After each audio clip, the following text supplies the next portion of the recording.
Siroton le houblon, le podcast qui fait glou-glou dans tes oreilles.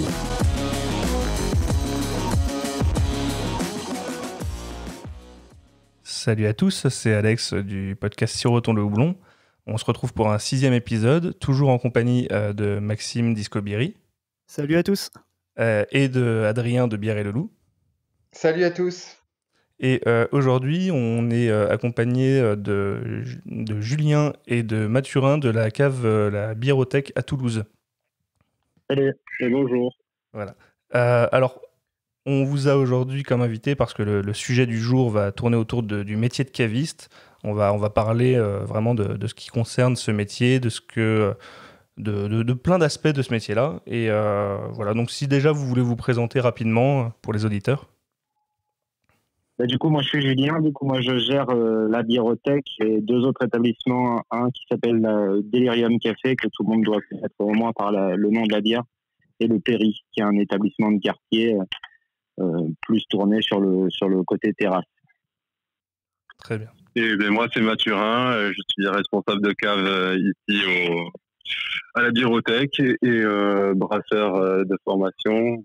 Et voilà. C'est une micro-brasseur de formation qui aujourd'hui je travaille à la Biérothèque tout en montant un petit projet brassicole à côté. Tout ça. Super.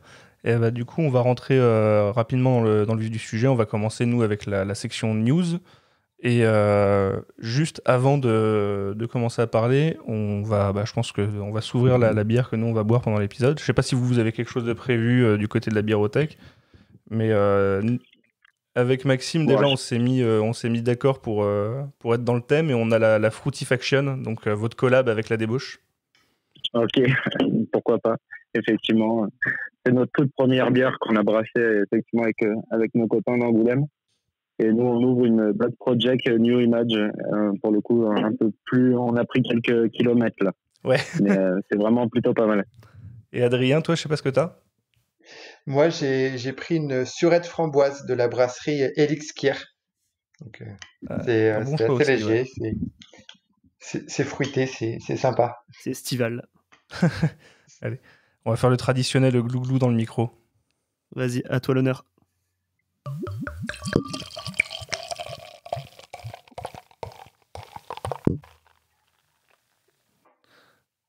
Un beau glouglou de confinement. J'enchaîne directement. Vas-y donc.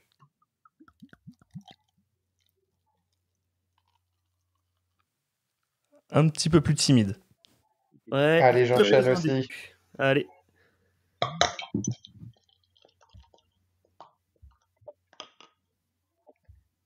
Et on y va aussi.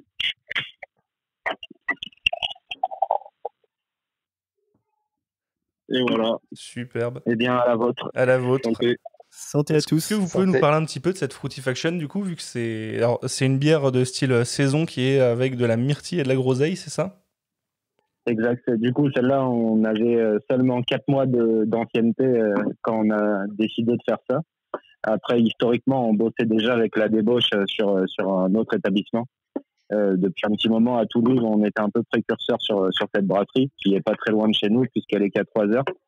Et c'était notre première collab où vraiment c'était plus un choix de recette qu'un vrai brassage. C'est d'ailleurs la seule bière qu'on n'a pas réellement brassée, mais qu'on a écrit avec eux, la recette sur place évidemment, le choix des fruits, goûter, etc., etc. Et le but c'était vraiment de faire une bière tout public pour initier vraiment le côté artisanal au plus large public. On a fait quand même 20 hectos, du coup 2000 litres de cette bière. D'accord, ouais, c'est une bière qui reste assez accessible pour une personne qui n'est pas forcément initiée, mais sur un style qui est quand même assez pointu. Enfin, les bières de saison, ça reste... c'est pas forcément ce qu'on retrouve le plus. Ouais, mais malgré tout, des références comme la saison du Pont, par exemple, restent des gros incontournables.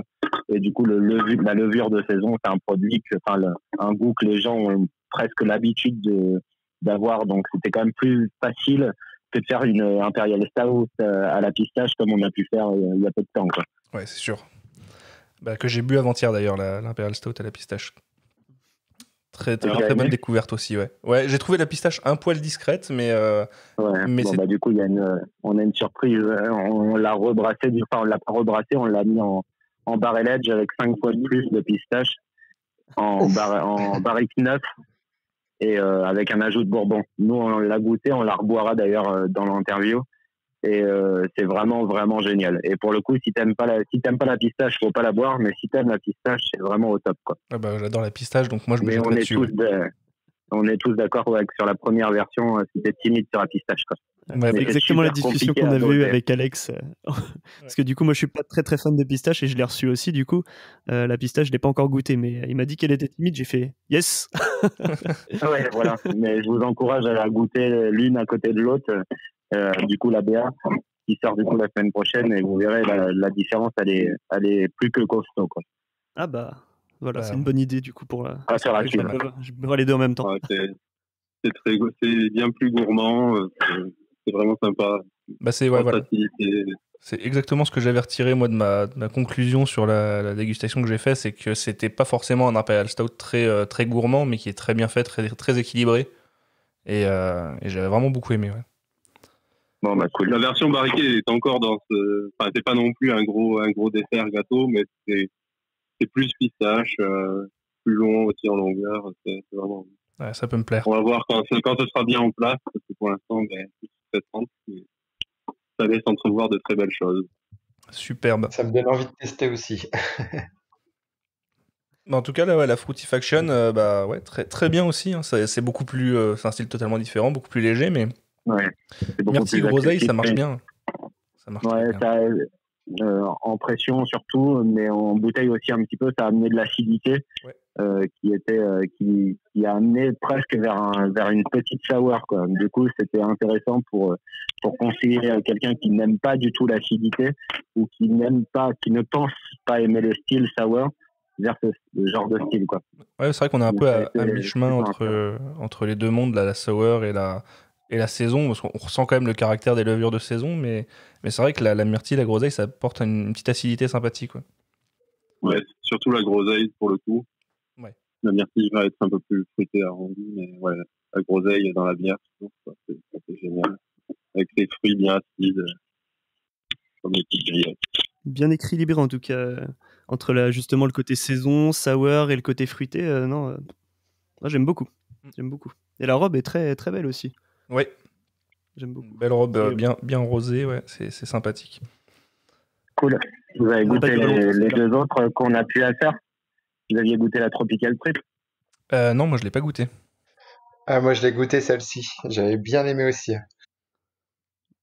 C'était avec Piggy, cool, c'est ça? Ouais, c'était avec Piggy. C'était l'avant-dernière, avant confinement, quoi. Ouais. Du coup, mais ouais, c'était vraiment cool, quoi. C'était plus une sour IPA par le fruit aussi qui avait amené de l'acidité. Mais, carrément, ouais. Mais vrai carton, quoi. On était vraiment super emballés de ce produit. On a essayé même d'en chercher dans d'autres caves pour essayer d'en ravoir et on en a même pas trouvé, quoi. Du coup, c'est cool, c'est qu'elle est vraiment partie partout en France, quoi. Ah, nickel. Du coup, on va quand même embrayer sur les news parce que on va essayer de faire un épisode qui dure pas 3 heures non plus. Référence à celui d'avant. Moi, je voulais parler d'un autre podcast qu'on a déjà évoqué, notamment Adrien, c'est le Podcapsuleur. Parce que là, en cette période de confinement, Olivier, donc, qui fait ce podcast, a lancé ce qu'il appelle la chaîne solidaire du Podcapsuleur et il sort un épisode par jour, donc des épisodes assez courts d'environ 5 minutes, mais qui viennent mettre en avant des acteurs de la filière brassicole pour parler justement de l'impact de la crise du Covid-19 auprès des différents métiers. Donc ça peut être des brasseurs, des cavistes, il y a un peu de tout le monde. Et c'est très intéressant, ça s'écoute très bien parce que ça dure 5 minutes. Et on y apprend pas mal de choses. Je ne sais pas si vous avez eu l'occasion de l'écouter, mais... Non, ça donne envie en tout cas. Ouais. Tout ce qu'il fait est très quali, c'est quand même quelqu'un qui vient du monde de la radio. Et ça s'entend. Je suis connecté sur son site, c'est vrai que c'est bien foutu, quoi. Ouais. Et là, ouais, ces petits épisodes, c'est vraiment en format court, c'est très carré parce qu'on a 5-6 minutes tous les jours.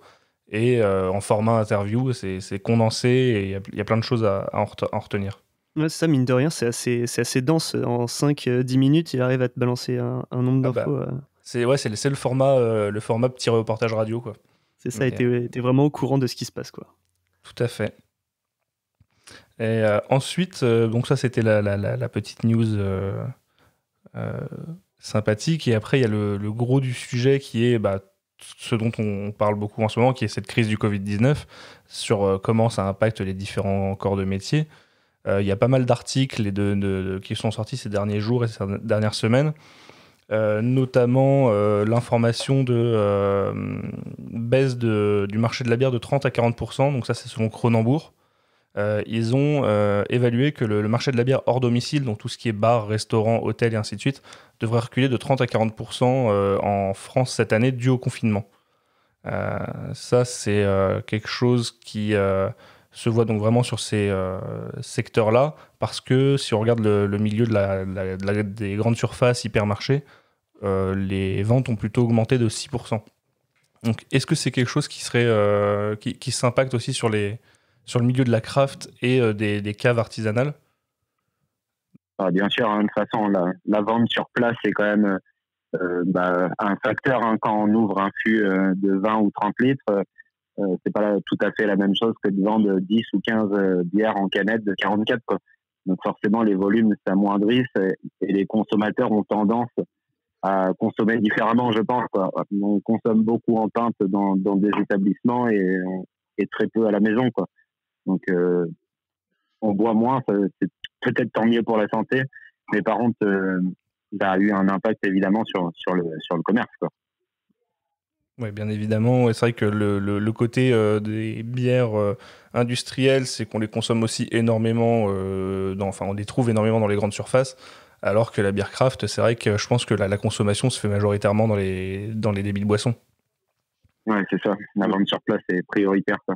Et avec les déplacements limités, on se rend bien compte que les gens, ils sortent, ils vont faire leurs grosses courses, s'ils ont envie de bière, ils vont les acheter là où ils font leurs grosses courses.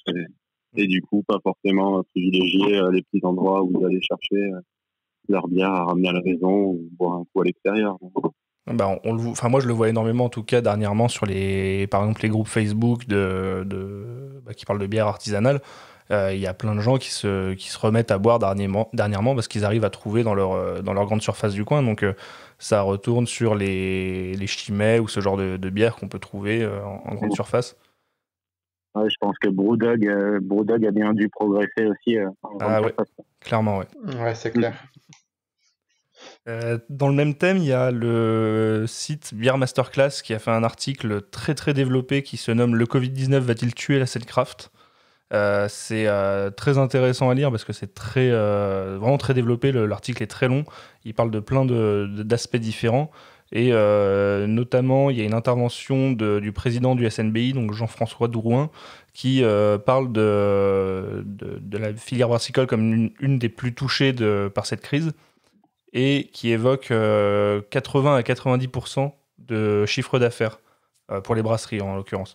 J'imagine que c'est dans la continuité de ce que tu nous expliquais, donc les débits de boissons étant fermés, les caves ne pouvant que limiter les dégâts, ça doit être bien compliqué. Quand tu parles de 80-90%, tu parles en France ? Oui, là c'est les chiffres en France qui sont apportés. En perte de chiffre d'affaires. Ouais, en perte de chiffre d'affaires, tout à fait. Ok. Oui, je pense que ça dépend. Ouais. Ça dépend aussi pas mal du modèle économique de certaines brasseries. Celles, par exemple, qui font plutôt du local et du bio, et plutôt dans les épiceries bio et tout ça, s'en sortent peut-être mieux que ceux qui font vraiment du fût craft pour les bars. C'est certain. Surtout que là, c'est des chiffres qui sont... Ouais. Vas-y, pardon. Non, c'est des chiffres qui sont rapportés par le président du SNBI, qui représente quand même beaucoup de très petites brasseries aussi.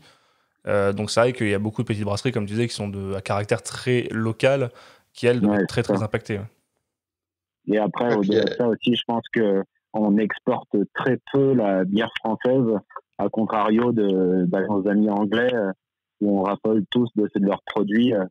Nos produits français en Angleterre, en Espagne, en Allemagne, on les voit malheureusement pas assez, quoi.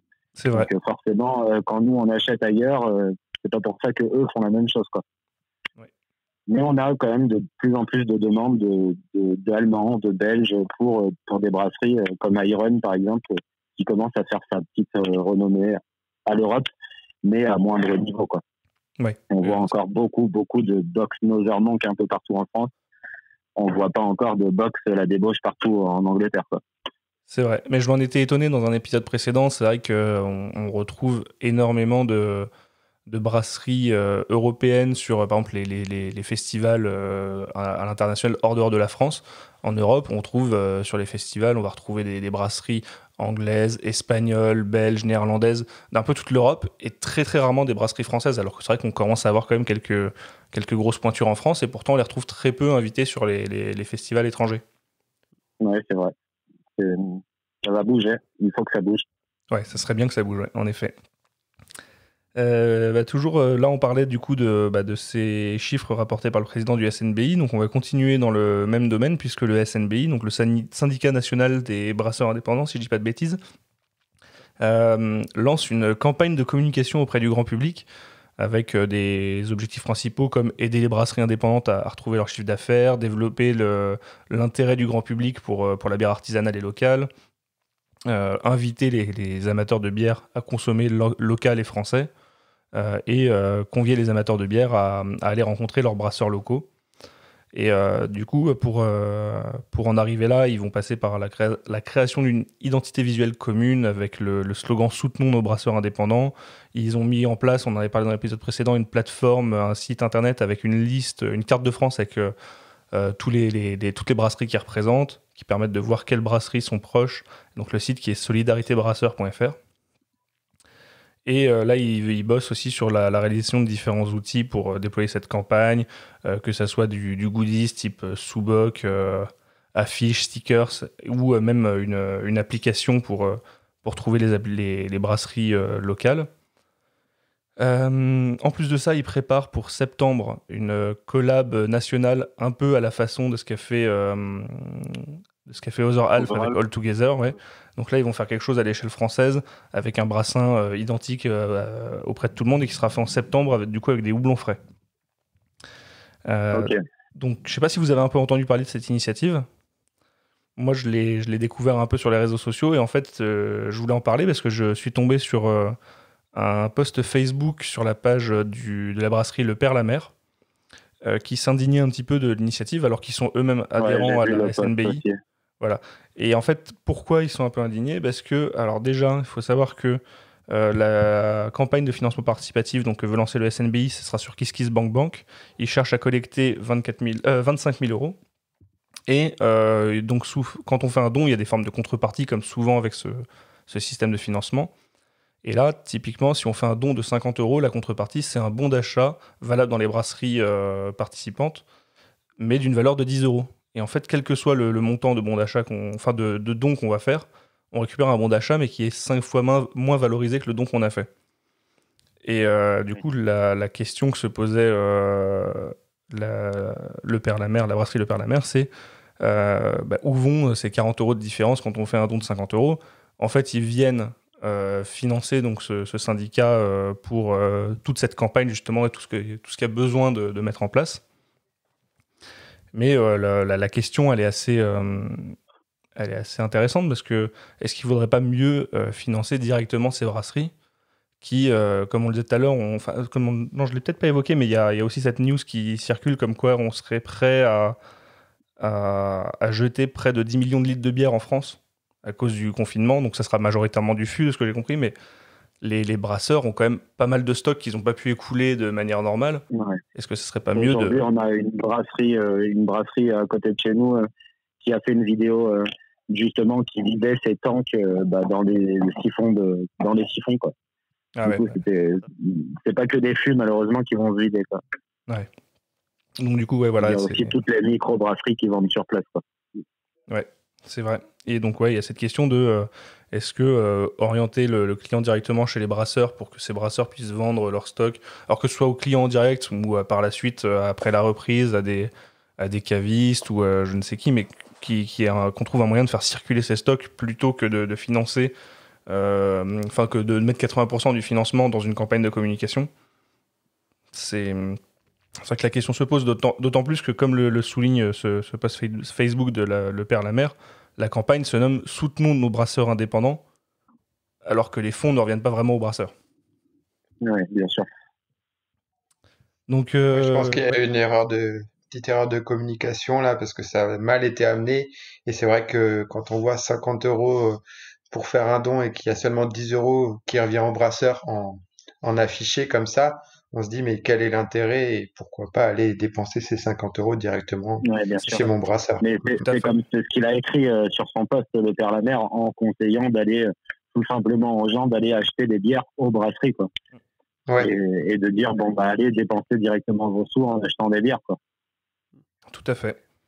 Et bah, du coup, moi, ça me fait une parfaite transition vers la dernière news que j'avais notée, qui est le collectif brassicole qui s'appelle Bière de Provence, qui a été créé récemment et qui regroupe 14 brasseries différentes qui lancent un système de box. Donc, c'est que des brasseries indépendantes de la région PACA.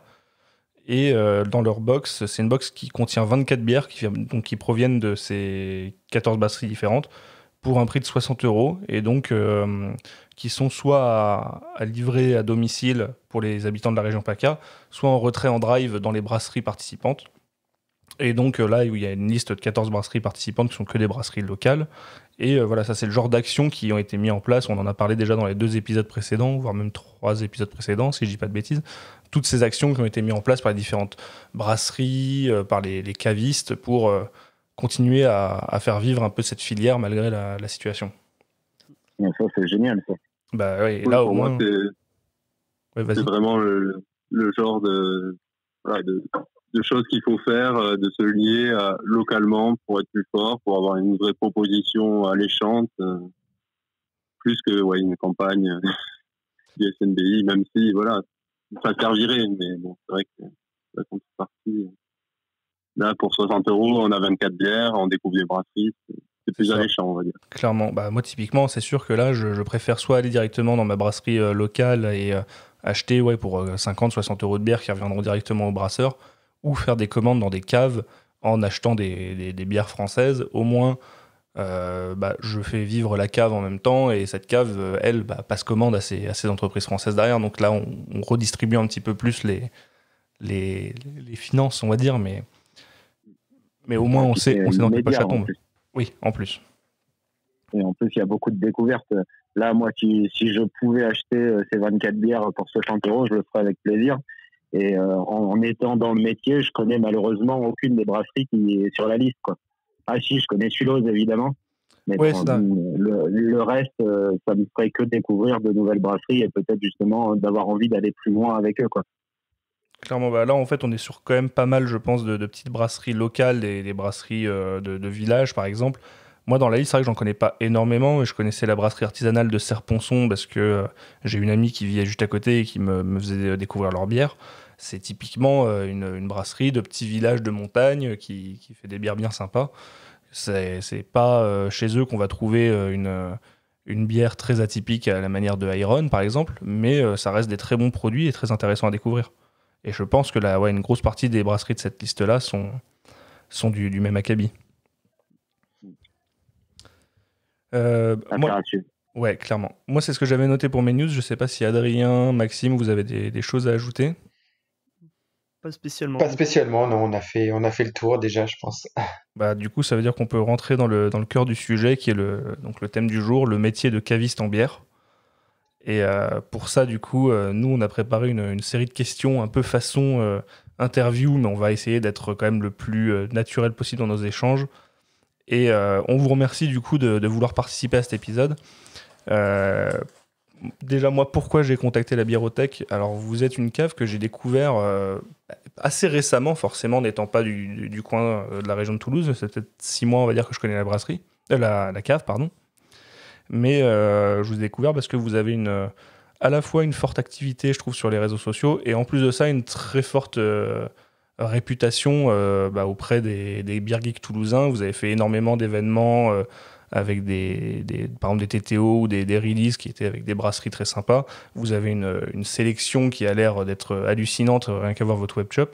Donc ça, c'est des points qui font que je me suis vraiment intéressé à vous pour ce sujet-là. Ça me semblait être assez représentatif de ce que peut être une référence, on va dire, en cave à bière. Donc du coup, de rien. Donc du coup, vous vous êtes un petit peu présenté au début, mais est-ce que du coup, peut-être plutôt Julien, tu peux me présenter un peu plus l'histoire de la biérothèque, la genèse? Alors du coup, si on doit rapidement... Après, on n'a que 1 an et demi d'ancienneté, la biérothèque déjà, donc on n'a pas forcément un lourd passif. On exploitait ce bâtiment avant sous une autre enseigne, on faisait de la restauration, mais on exploitait des bars à bière belges en centre-ville, et forcément on voulait vraiment dynamiser le côté artisanal dans la bière, et en s'appelant Delirium Café, c'est super compliqué. Même si tu communiques sur les réseaux en parlant que de bière artisanale et tout, 90% de tes clients, ils continuent à consommer belge, quoi. Parce que en même temps, tu t'appelles Delirium Café, c'est compliqué de vendre une grosse IPA américaine que peu de gens connaissent, et c'est pas pour ça forcément qu'ils viennent. Mais malgré tout, on s'acharnait, et puis petit à petit, le pourcentage augmentait, un peu de bière artisanale.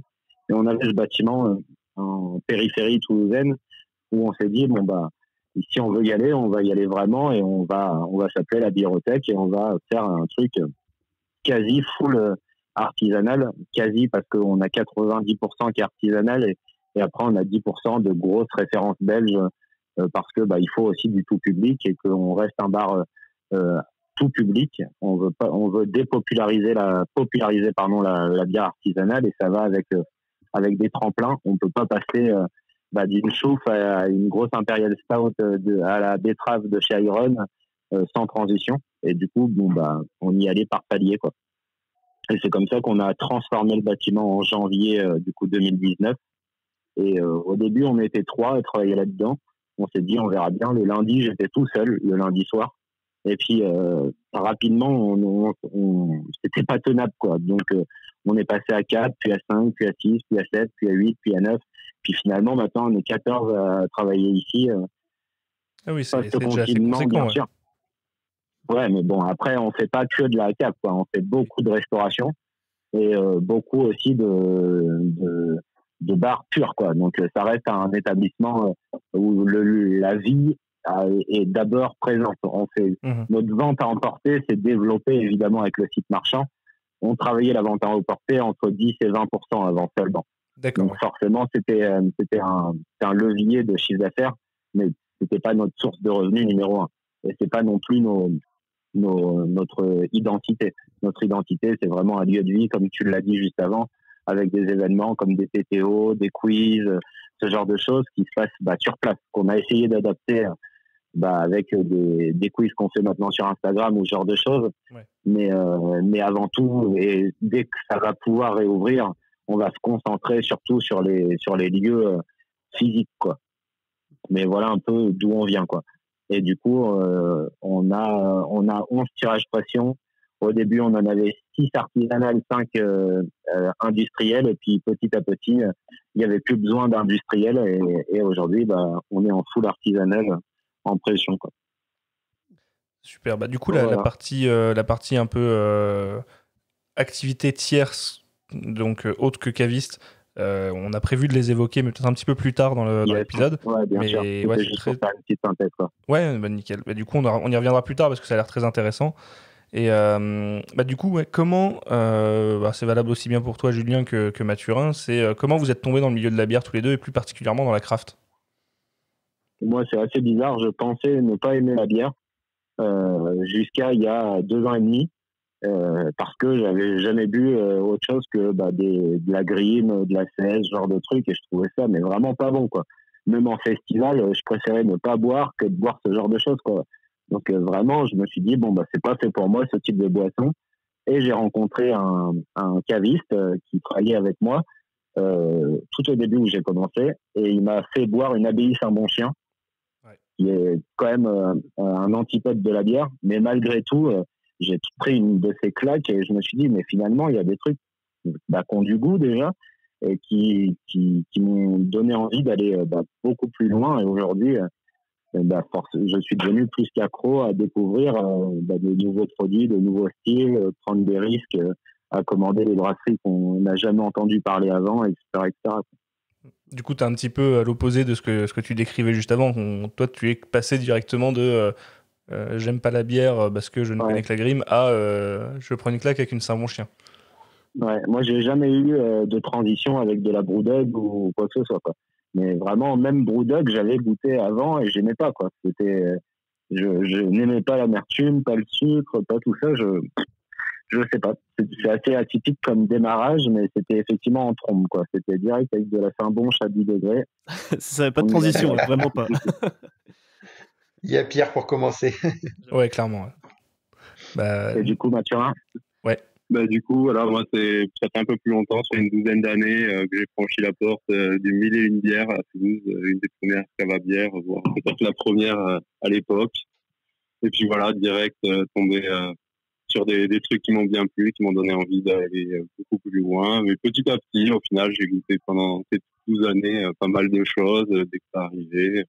Toujours aller faire des petits tours dans les caves à bière et les bars à bière.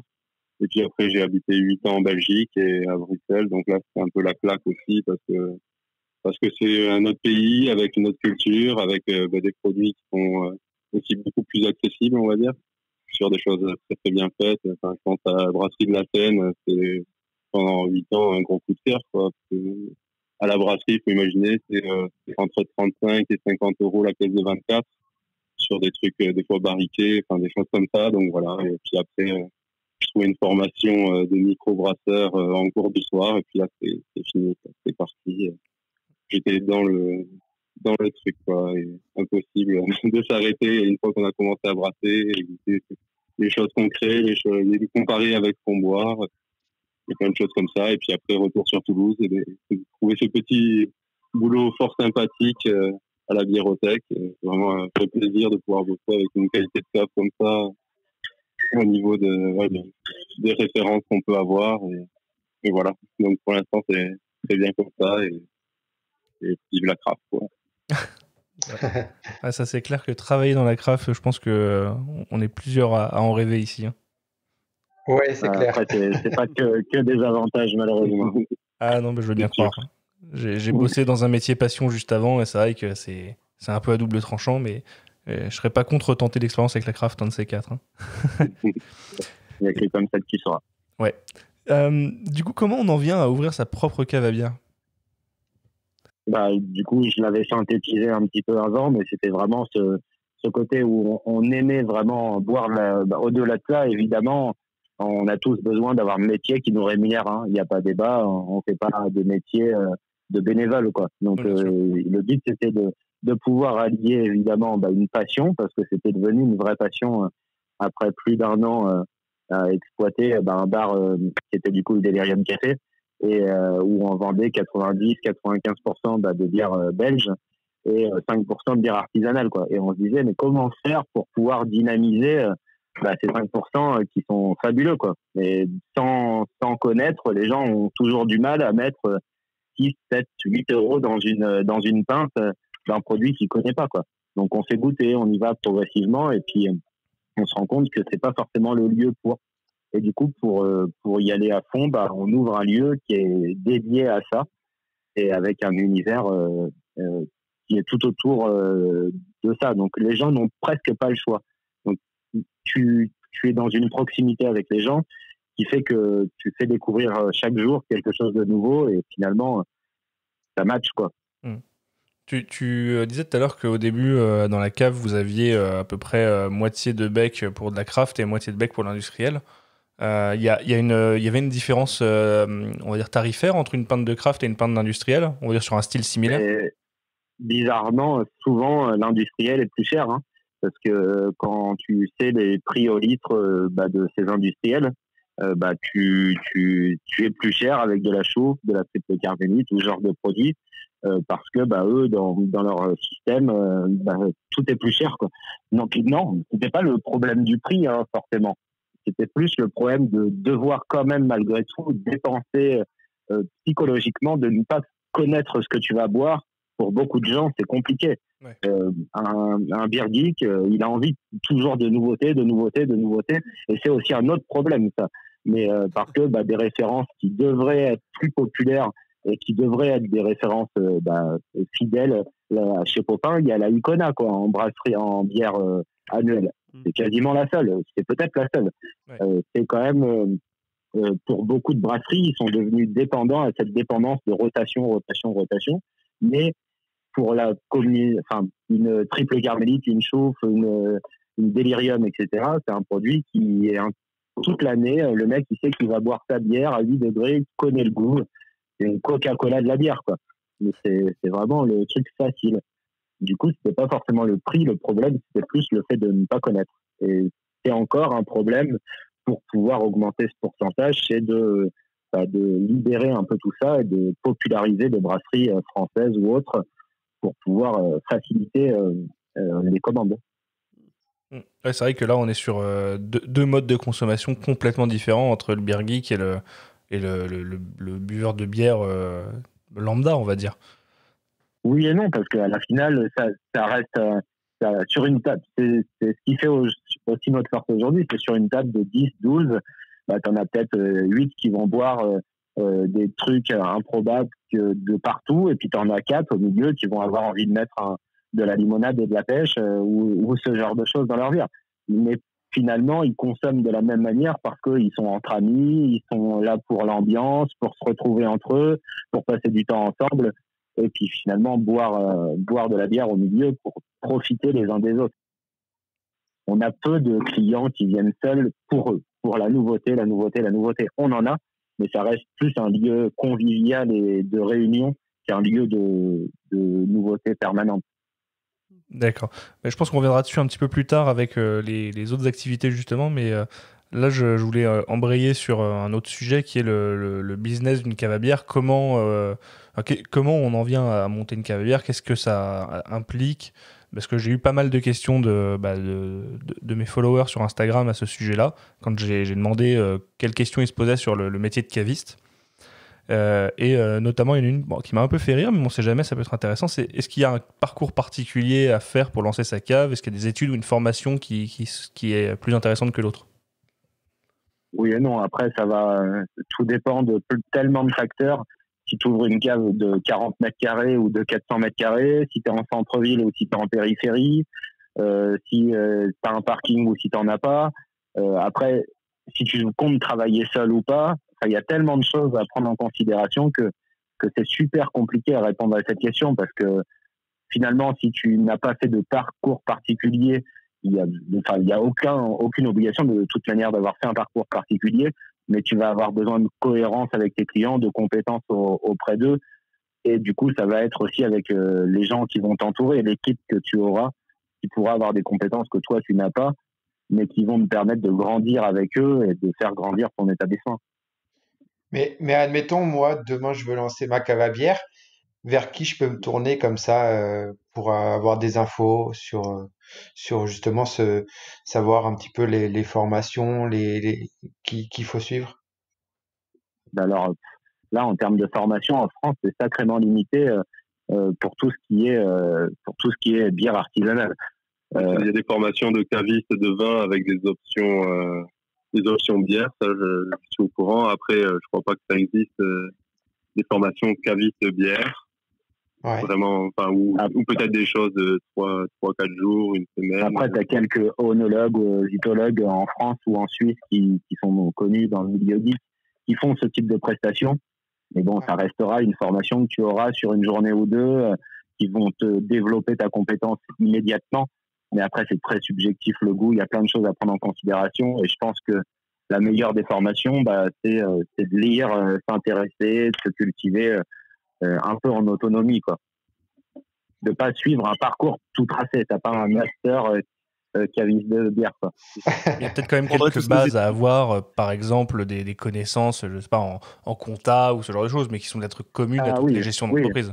Ouais, voilà. Là, je te parlais du fait vraiment du business de cave à bière. Effectivement, après, tu dois avoir des bases de gestion d'entreprise. Et ça va avec tout le reste. Mais tout ça se développe avec...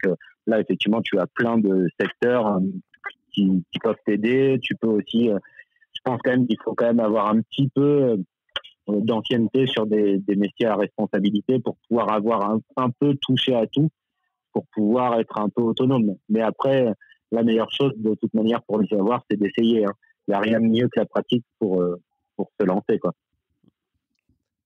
Et du coup, quand on se lance, est-ce que c'est facile de se lancer dans ce métier-là ou facile, c'est Ouais, bien grand mot, mais il y a facile, voilà. Ouais, c'est ce que je te disais tout à l'heure. Tout au début, quand on a ouvert, on s'est dit bon bah déjà tes frais, c'est évidemment ta matière première, mais c'est aussi ton personnel. Bon bah au début tu bosses quoi. Hein. Si tu t'attends à faire 35 ou 39 heures par semaine, c'est compliqué quoi. En tout cas, ça va pas durer très longtemps quoi.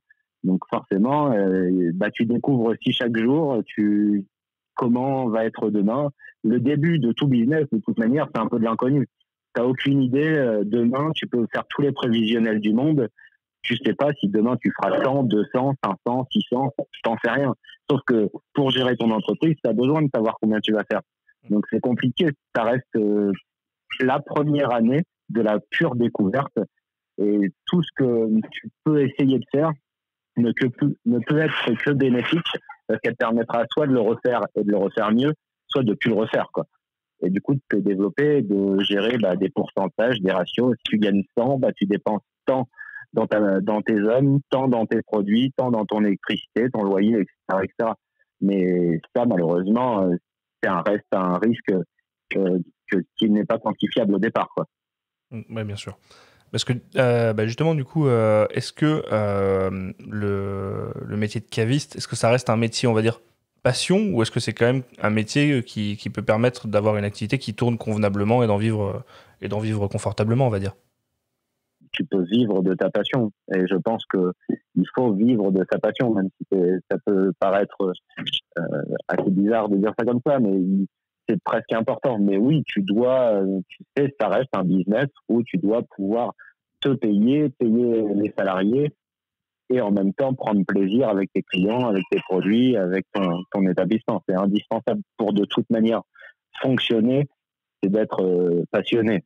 Si tu fais ça de manière automatique, tu prends un contrat brasseur, ils te donnent tant, tu vends leurs produits et puis basta. Il y a pas, c'est pour ça qu'il y a autant aujourd'hui de AB InBev, Kronenbourg en France, c'est que ils te financent tes decks et du coup c'est plus facile d'ouvrir. Mais par contre, tu te contentes de vendre leurs produits toute l'année. Donc tu vas gagner de l'argent, mais est-ce que tu auras envie de vendre ces produits toute l'année? C'est un autre problème. Et puis j'imagine que aussi à terme, alors c'est le contrat brasseur t'aide à te lancer, mais à terme, est-ce que ça va pas compliquer aussi la tâche, dans le sens où tu vas beaucoup moins te démarquer de tout autre bistrot que tu pourrais trouver en ville? Ouais, mais ça c'est encore compliqué parce que finalement, quand on a commencé, on a eu les phrases mais vous vendez même pas de la Grimbergen, vous vendez même pas de la Leffe, comme si c'était dans un métier de caviste, c'était inconcevable de ne pas avoir ce type de produit. Donc c'est se démarquer pour beaucoup de gens, c'est d'avoir de la bière d'abbaye. Donc c'est assez compliqué comme question. Mais oui, effectivement, de faire du différent te permet en tout cas de communiquer différemment et du coup de cibler une clientèle différemment. Donc c'est un levier effectivement intéressant. Et au-delà de ça, effectivement, le contrat brasseur, c'est comme un prêt, hein, il faut le rembourser. Donc tu vas payer tes produits 1 euro de plus du litre. Et puis, tu vas devoir aussi les vendre plus cher. Et puis, tu vas te marier pendant 4-5 ans avec ça, quoi.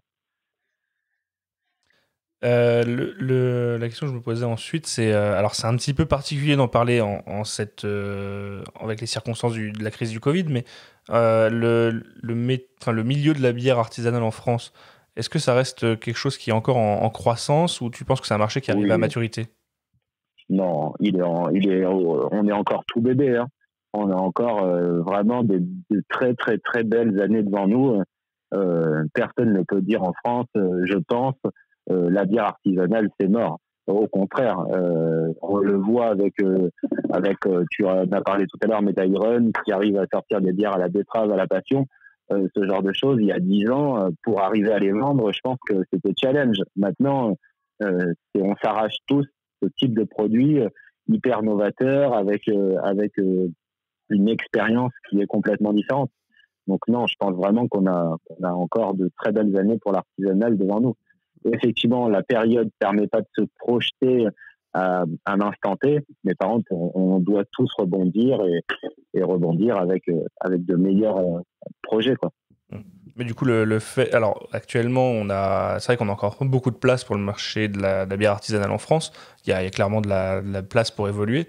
Mais on arrive aussi à un stade où on a quasiment 2000 microbrasseries. Est-ce qu'il n'y a pas aussi, enfin, de ce côté-là, tu sais qu'on a une microbrasserie aux États-Unis. Oui, mais ils sont aussi 5 fois plus nombreux. Ouais, mais est-ce que tu penses qu'il y a 5 fois plus de 2000? Est-ce que tu penses qu'il y a que 10 000 brasseries aux États-Unis? Je ne sais pas exactement le nombre, mais je mettrais une colle, mais je pense quand même que le marché artisanal, il a encore beaucoup de place. Enfin, j'espère vraiment croire ce que je dis, mais je pense vraiment qu'on a de belles années devant nous, quoi. Surtout pour les brasseries qui font des choses qualitatives, quoi. Ouais, ouais, vas-y. Je pense aussi qu'on a encore de belles années. Après, c'est sûr que le marché vraiment craft ou microbrasserie, il va saturer à un moment donné et il va y avoir encore des nouveaux et puis ceux qui font des produits qui n'arrivent pas trop à marcher, ceux-là peut-être en feront les frais. Mais quand on voit ce qui se passe... Guirec Aubert, le biérologue dont tu as parlé de l'article en introduction, là, il disait que, j'avais vu à une conférence, il disait qu'au niveau des caves, sur Paris, on arrivait un peu à une certaine saturation, et d'ailleurs, on en a vu qu'il y en a 3 ou 4 qui ont fermé là, sur les 6 derniers mois, mais par contre, que dans le reste de la France, il y avait encore beaucoup de place pour des caves qui voudraient s'installer pour faire que du craft. Ouais, c'est une question de région aussi. Ouais, et puis après, il y a aussi l'emplacement. Paris peut-être l'hypercentre avec une clientèle hyper touristique, etc. peut-être. Mais nous, effectivement, à Toulouse, on doit être une quinzaine. Et pourtant, il y a encore de la place. Hein.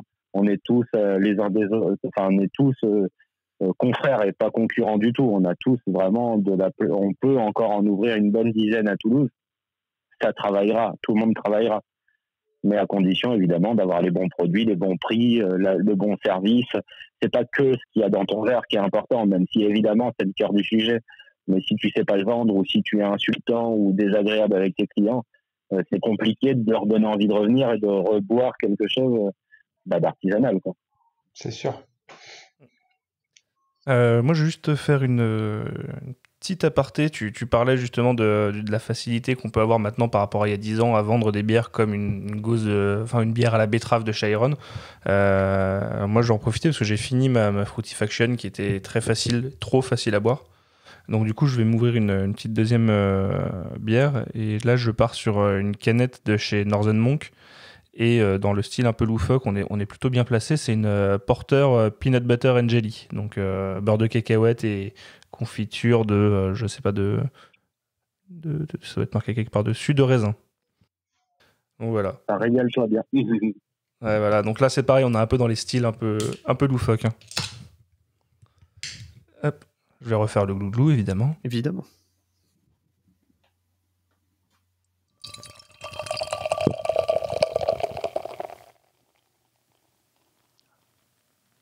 L'appel de la mousse. Ah ouais, là, niveau mousse, je suis servi. On l'a entendu. Ouais, tu l'as entendu. Ouh. C'est marrant. Nous, entre-temps, on a ouvert une pistachino barrel age qui est déjà finie. Ah oui. On a l'avantage, c'est de boire à deux. Du coup, quand on en boit une, on boit qu'une demi, finalement. Et puis, il y a les 2 autres personnes qui sont passées par là aussi. C'est du ravitaillement. Donc, on est 4, ça va vite. Donc, je vais aller ravitailler. C'est vrai que quand on faisait les épisodes avant confinement, c'était plus pratique aussi. On faisait du bottle share et ça allait vite. Hein. Le deuxième épisode qu'on a fait sur les lagers, on était 4. On a bu quoi, 8 bières différentes, je pense, sur les C'est ça, ouais. 7 ou 8. Ouais. Ouais, mais finalement, t'en as plus que 2 entières, quoi. Ouais, voilà. Mais c'est bien, ça te permet de goûter plein de choses. Ouais, c'est sûr. Du coup, continuons. On parlait du marché de la bière. Donc, du coup, selon vous, le marché, il est encore plutôt prospère. Donc, on peut en conclure que c'est encore le moment d'ouvrir sa propre cave si jamais ça nous tente. Bien sûr. Je pense que de toute manière, il faut faire, surtout pour un passionné qui a des bases, effectivement, un peu de gestion, c'est les 5 prochaines années qui vont être de belles années devant lui, quoi. Oui, et puis le mode de consommation est de plus en plus local. Du coup, quelqu'un qui veut s'installer dans un endroit où il n'y a personne encore et faire une proposition locale avec de la passion et tout ça, peut trouver, à mon avis, sa clientèle, quoi. C'est peut-être plus compliqué dans des grandes villes comme Paris, qui semblent assez bouchées, mais je pense qu'il y a d'autres places ailleurs pour monter ce genre de projet. Et du coup, vous auriez des conseils pour quelqu'un qui veut lancer sa cave ? Déjà, la première chose, c'est de bien se situer, ça c'est certain. Ça, c'est vraiment la base de tout, parce que tu peux avoir la meilleure offre au monde si tu es à l'autre bout de là où la clientèle est, ça restera un business éphémère. Si tu es bien situé, que tu as une bonne et que tu as un bon produit et un bon service, tu as déjà 90% de chances que tout fonctionne plutôt pas trop mal. Donc, si tu cherches bien le bon endroit. Nickel. Vous avez évoqué au tout début votre activité assez récente là, de vente en ligne avec la Biérotech Webshop. Est-ce que la vente en ligne les caves, on va dire, en ligne, sont pour vous un complément nécessaire à une cave physique ? On comptait, enfin, le site marchand, on comptait l'ouvrir déjà depuis un moment. Donc on a accéléré forcément très vite les choses par rapport à ce confinement. Mais c'était un vrai projet pour pouvoir avoir déjà des produits qui sont, comme Mathurin le disait, nous, notre clientèle adore, enfin, il y a beaucoup de clients qui consomment local. Là, on l'a vu tout à l'heure avec la box qui était proposée par nos amis du Sud-Est, de brasseries qui n'étaient pas assez représentées. Nous, il y a pas mal de brasseries autour de nous qu'on avait mérite à faire connaître. Iron en fait partie, il est qu'à 30 minutes de chez nous, même pas. Mais c'était aussi pour avoir une rotation de stock plus saine, avoir des produits plus réguliers et d'avoir du coup effectivement un complément de visibilité et une offre à proposer sur le marché en métropole. D'accord, mais du coup, vous, le webshop, c'était donc une activité qui était déjà prévue. C'est pas quelque chose d'éphémère juste pour cette période de confinement. Non, c'est un vrai projet qu'on compte garder sur les mois et années à venir et qu'on aurait lancé quoi qu'il arrive, peut-être seulement au mois de juillet-août. Donc on a vraiment fait beaucoup d'heures dessus pendant le mois où le jour où on nous a annoncé, dès le lundi, on était à référencer, à stocker, à créer des photos, etc. Enfin, ça a été un boulot de dingue et c'est toujours un boulot de dingue pour avoir quelque chose de pro, quoi. D'avoir une vraie offre sexy et avoir les bons prix, les bons produits, le bon livreur, etc., quoi. Donc, tous les jours, on se remet en question, on essaye d'ajuster tous les jours pour avoir une offre plus sympa à offrir à nos clients, et c'est nos clients qui nous font les retours, et c'est grâce à eux qu'on fait progresser le site, quoi. Actuellement, si on regarde un petit peu les cavistes en ligne, si on peut appeler ça comme ça, je pense qu'il y a à peu près une bonne répartition entre les caves physiques qui ont également une activité en ligne et des caves à 100% en ligne ou des sites de vente en ligne, on va dire uniquement de bière. Typiquement, je pense à des sites comme Shop Ta Bière, Ma Chopinette, Une Petite Mousse, ce genre de choses. Est-ce que ces sites qui sont des e-commerce uniquement de bière artisanale sont une concurrence pour vous aux caves, comme Internet a pu être un danger pour les boutiques physiques dans plein d'autres domaines, ou est-ce que c'est un milieu qui est un petit peu plus spécifique pour ça ? Je pense vraiment pas que c'est un concurrent. Ça l'est un minimum, parce que forcément la bière qui est achetée là-dessus ne sera pas achetée chez nous, surtout si c'est la même référence. Mais malgré tout, une cave physique, il y a le conseil du caviste, il y a le fait de venir sur place, tu l'achètes, tu l'as tout de suite. Il y a plein de choses, tu regardes le produit, tu regardes l'étiquette, il y a plein de choses qu'on peut pas faire en ligne et il y a beaucoup de nos clients qui viennent encore sur place et qui espèrent pouvoir se balader dans les rayons et qui n'ont pas envie de se connecter à un site internet. Ils ont besoin d'avoir des conseils, quoi. Et ça, pour le coup, on ne pourra jamais l'offrir la même expérience en ligne que sur place, quoi. Évidemment. Donc ça ne pourra pas remplacer. Mathurin, tout à l'heure, tu évoquais que tu avais découvert la craft en mettant les pieds dans une cave qui s'appelle 1001 bières. Ça me permet de rebondir sur ces caves franchisées, les caves à bière franchisées. Qu'est-ce que vous pensez de ces caves à bière franchisées type VNB, 1001 bières, Craft Beer Co et ainsi de suite? Eh bien, oui, c'est complètement différent. Pour VNB, par exemple, ils ont aussi du vin et d'autres choses. Et puis après, on est tous passés par un VNB. C'est aussi c'est quelqu'un qui nous a tous amenés vers la bière artisanale. Donc aujourd'hui, VNB, il a pris quand même sa direction avec pas mal il reste quand même une identité très belge, allemand, avec du craft et du bon craft souvent local. Chaque VNB a une carte de local intéressante, mais on n'a pas de problème avec VNB. On propose quelque chose de différent, quoi. Oui, les offres sont complémentaires. Voilà, complètement. VNB, il est à 5 minutes de chez nous à peine. Il a ouvert après nous. Ouais, c'est quelque chose que je connais un peu moins, parce que c'est vrai qu'en Ile-de-France, les VNB, je ne sais pas si on en a ou si on en a beaucoup, en tout cas, mais c'est vrai qu'on est plus habitué justement à des cavistes spécialisés. Mais oui, c'est quelque chose qui, de ce que j'en ai vu, est quand même beaucoup plus généraliste sur les références proposées, même si, de ce que j'ai vu, les VNB commencent à développer des références craft intéressantes. Oui, bien sûr, je pense qu'ils se mettent aussi à la page. Ils ne vont pas laisser l'événement craft leur passer sous le nez. Donc, c'est bien sûr qu'ils vont rentrer une offre qui va se mettre à jour, et tant mieux, parce que plus il y aura de craft, plus ça va permettre aux gens de découvrir la bière artisanale, soit française ou étrangère. Donc, moi, je pense que plus les gens goûtent des belles choses et des choses différentes, mieux c'est, qu'importe qui amène les gens vers ça. Bah, du coup, en fait, on peut voir du coup ce genre d'enseigne comme une étape intermédiaire avant de... C'est un tremplin. C'est un tremplin, ouais, voilà. C'est bien résumé. C'est vrai qu'on n'en a pas beaucoup, nous, de notre côté en Ile-de-France. Enfin, ouais, en Ile-de-France. Et on n'a pas vraiment cet intermédiaire entre justement les GMS et directement la cave. Donc c'est bien qu'il y ait ça pour justement permettre aux gens de faire une transition. VNB, son cœur de marché, ça reste les périphéries de centre-ville. Du coup, tu verras. Ouais, souvent c'est situé là. Quoique, je dis, nous, on a un VNB en plein centre de Toulouse. Je dis ça, et il est même dans un centre commercial. Et ça doit être un des meilleurs VNB de la région par son choix.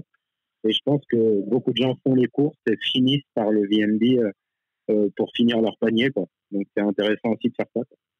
C'est vrai que c'est une approche qui est quand même différente de celle de la cave spécialisée. Et le public est certainement différent aussi. Oui, et le service aussi. Je ne sais pas si tous les responsables de cave connaissent peut-être aussi bien les produits, qui doivent être calés aussi en vin, en spiritueux. Oui. Bah, c'est intéressant que tu évoques ça, parce que ça fait partie des questions des points qu'on évoquera un peu plus tard sur le conseil aux clients. Et il y a quelques points qui m'intéressent particulièrement et qui intéressent aussi les personnes qui m'ont questionné. On reviendra dessus tout à l'heure, mais on parlera de votre consommation. Ok, avec plaisir. Maintenant, on a une autre section de discussion et de questions qui part plus sur le stock, l'approvisionnement et les références proposées. Et la première question que je me pose à ce sujet-là, c'est comment on fait une sélection de bières artisanales, surtout dans votre cas, quand vous avez plusieurs centaines, on va dire, de références proposées. C'est un métier en soi de faire une sélection comme ça. Ah mais oui, c'est complètement un métier. Hein. Je veux dire, faut regarder, on reçoit des catalogues, faut choisir, faut compléter. Je pense que la première chose à faire, en fait, c'est de compléter son offre, regarder ce qu'on a en stock, ce qu'on a en rayon, et ce qu'on peut proposer, et voir si cette bière, elle va compléter. Celle-là, cette référence, elle arrive à sa fin, ça va pouvoir venir derrière pour proposer le même style de produit. Et après, oui, de la nouveauté ou des choses plus vieilles, des bières barriquées pour les gens qui ont envie de se monter une petite cave. chez eux, des produits à vieillir. Voilà, c'est un peu de tout, quoi. Il en faut pour tous les goûts et c'est un peu ce qu'on essaye de faire. Et Du coup, Mathurin, c'est toi qui gères la sélection de l'offre? on est 3 à gérer la sélection de l'offre. Chacun a ses petits domaines d'expertise. Après, on fait tout le temps un petit point tous ensemble. Ouais, du coup, ça permet de se compléter. Qui a trouvé quoi, qui a envie de quoi. Mais c'est vraiment du chinage, quoi. Ouais, C'est vraiment effectivement, tu as tes potes aussi qui sont dedans et qui disent t'as vu ce qui vient de tomber, et puis après tu te dis putain mais comment je vais faire maintenant pour trouver ça, quoi. Et du coup des fois sans trouver ça tu trouves 3-4 trucs qui finalement sont topissimes et finalement tu trouves pas ce que tu cherchais au départ. Ouais. C'est vraiment du chinage, quoi. Je pense par exemple à la Mazout Barrel Age d'une série de Opti-Rod. C'est quelqu'un qui m'a fait vous allez rentrer ça a l'air excellent, machin. Ben ouais, du coup on s'est mis sur le coup, on en a attrapé un peu partout chez nos distributeurs et au final vu la demande qu'il y a eu derrière, ben voilà, on s'est rendu compte que on a eu le nez creux sur ce coup-là, même si on n'en a pas eu assez. Ouais, j'ai regardé, j'ai pas pu en avoir. Je voulais faire une commande et raté. Dommage. J'ai bien fait de commander juste à temps alors. Après, on en a coffré quelques-unes. Il faudra passer sur place. C'est le genre de ça fait un peu loin là. Quand On a plus de 100 km. on a lancé le site internet, on avait coffré des. Quand on a lancé le site internet, on avait coffré des Sacré Heures 1. Ça a pas fait long feu, quoi. C'est le genre de rêve que tu peux sortir dans 6 mois, 1 an, 2 ans. Ils auront toujours le même succès. Parce que ça reste des produits que t'as pas l'habitude de trouver, quoi. Ouais, bien sûr. Comme la Morena de la débauche qui est en train de faire le buzz partout en France, quoi. Ouais. La Morena, j'avais pu goûter la première édition et c'est vrai que là je voulais remettre la main dessus et pareil, j'ai raté ma chance. Elle est en rupture quasiment partout. On s'arrangera, Alex, si tu veux. Non, il y en a arrivé. Il y en a partout en France qui arrivent. Ouais, bon, je resterai aux aguets. Est-ce que tu disais, Mathurin, ça fait un petit peu écho aussi avec le cas Ammonite, si on peut dire ça comme ça, parce que je pense qu'une grande partie des beer geeks ont découvert Ammonite suite à un post sur Facebook sur le groupe Nord de bière. Et là, à partir de là, on en avait parlé avec Simon justement dans le premier épisode, c'est vrai que ça a été un peu l'explosion de la demande pour lui. Est-ce que c'est comme ça que vous avez découvert la brasserie, vous aussi? Moi, c'est Julien, du coup, qui a trouvé cette brasserie, qui m'a fait faut absolument que tu ailles nous en attraper au retour du brassin chez Piggy, du coup, j'étais parti pour brasser la Tropical Trip là-bas, et bien, sur le retour, on s'est arrêté attraper de l'ammonite, je pense que c'était en décembre. C'est ça. Ouais, un peu plus vieux que ça devait être novembre, quelque chose comme ça l'année dernière. Mais c'était effectivement aussi avec du réseau. Ah là là, il faut que tu le contactes, lui. J'ai appelé Simon d'Ammonite, on est resté quasiment 2 heures au téléphone. Ça m'étonne pas. Quand tu parles avec Simon, ça dure jamais 5 minutes. Ah non. Et c'était passionnant, c'était vraiment génial. Au-delà, j'avais même pas encore goûté le produit, que j'avais envie d'acheter une palette, quoi. Évidemment, ils vendaient pas de palette.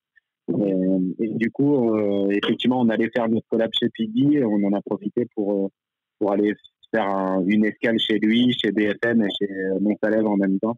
Et du coup, de coffrer, de stocker pas mal de quilles dans la voiture pour revenir à plein, quoi. Ouais, du coup, moi, lors de ma dernière commande Birotech, j'ai pu prendre une 33 de grand assemblage, et, Symphonie, et du coup, j'étais en manque. J'avais, grâce à Adrien, j'avais pu récupérer 3,75, la cuvée cerise, enfin la griotte, la grand assemblage et le batch 4 qu'on avait du coup bu dans le premier épisode. J'avais tout écoulé et j'étais content de pouvoir remettre la main dessus, quoi. Bon, cool. Profitez-en, il ne reste plus beaucoup. Ouais. Oui, c'est sûr que voilà, Simon, il a une façon de travailler qui est vraiment particulière et aujourd'hui, la demande dépasse l'offre, donc c'est assez compliqué. Nous, on en a quelques-unes ici, mais bon. Si on les met sur Internet, ça va être compliqué, quoi.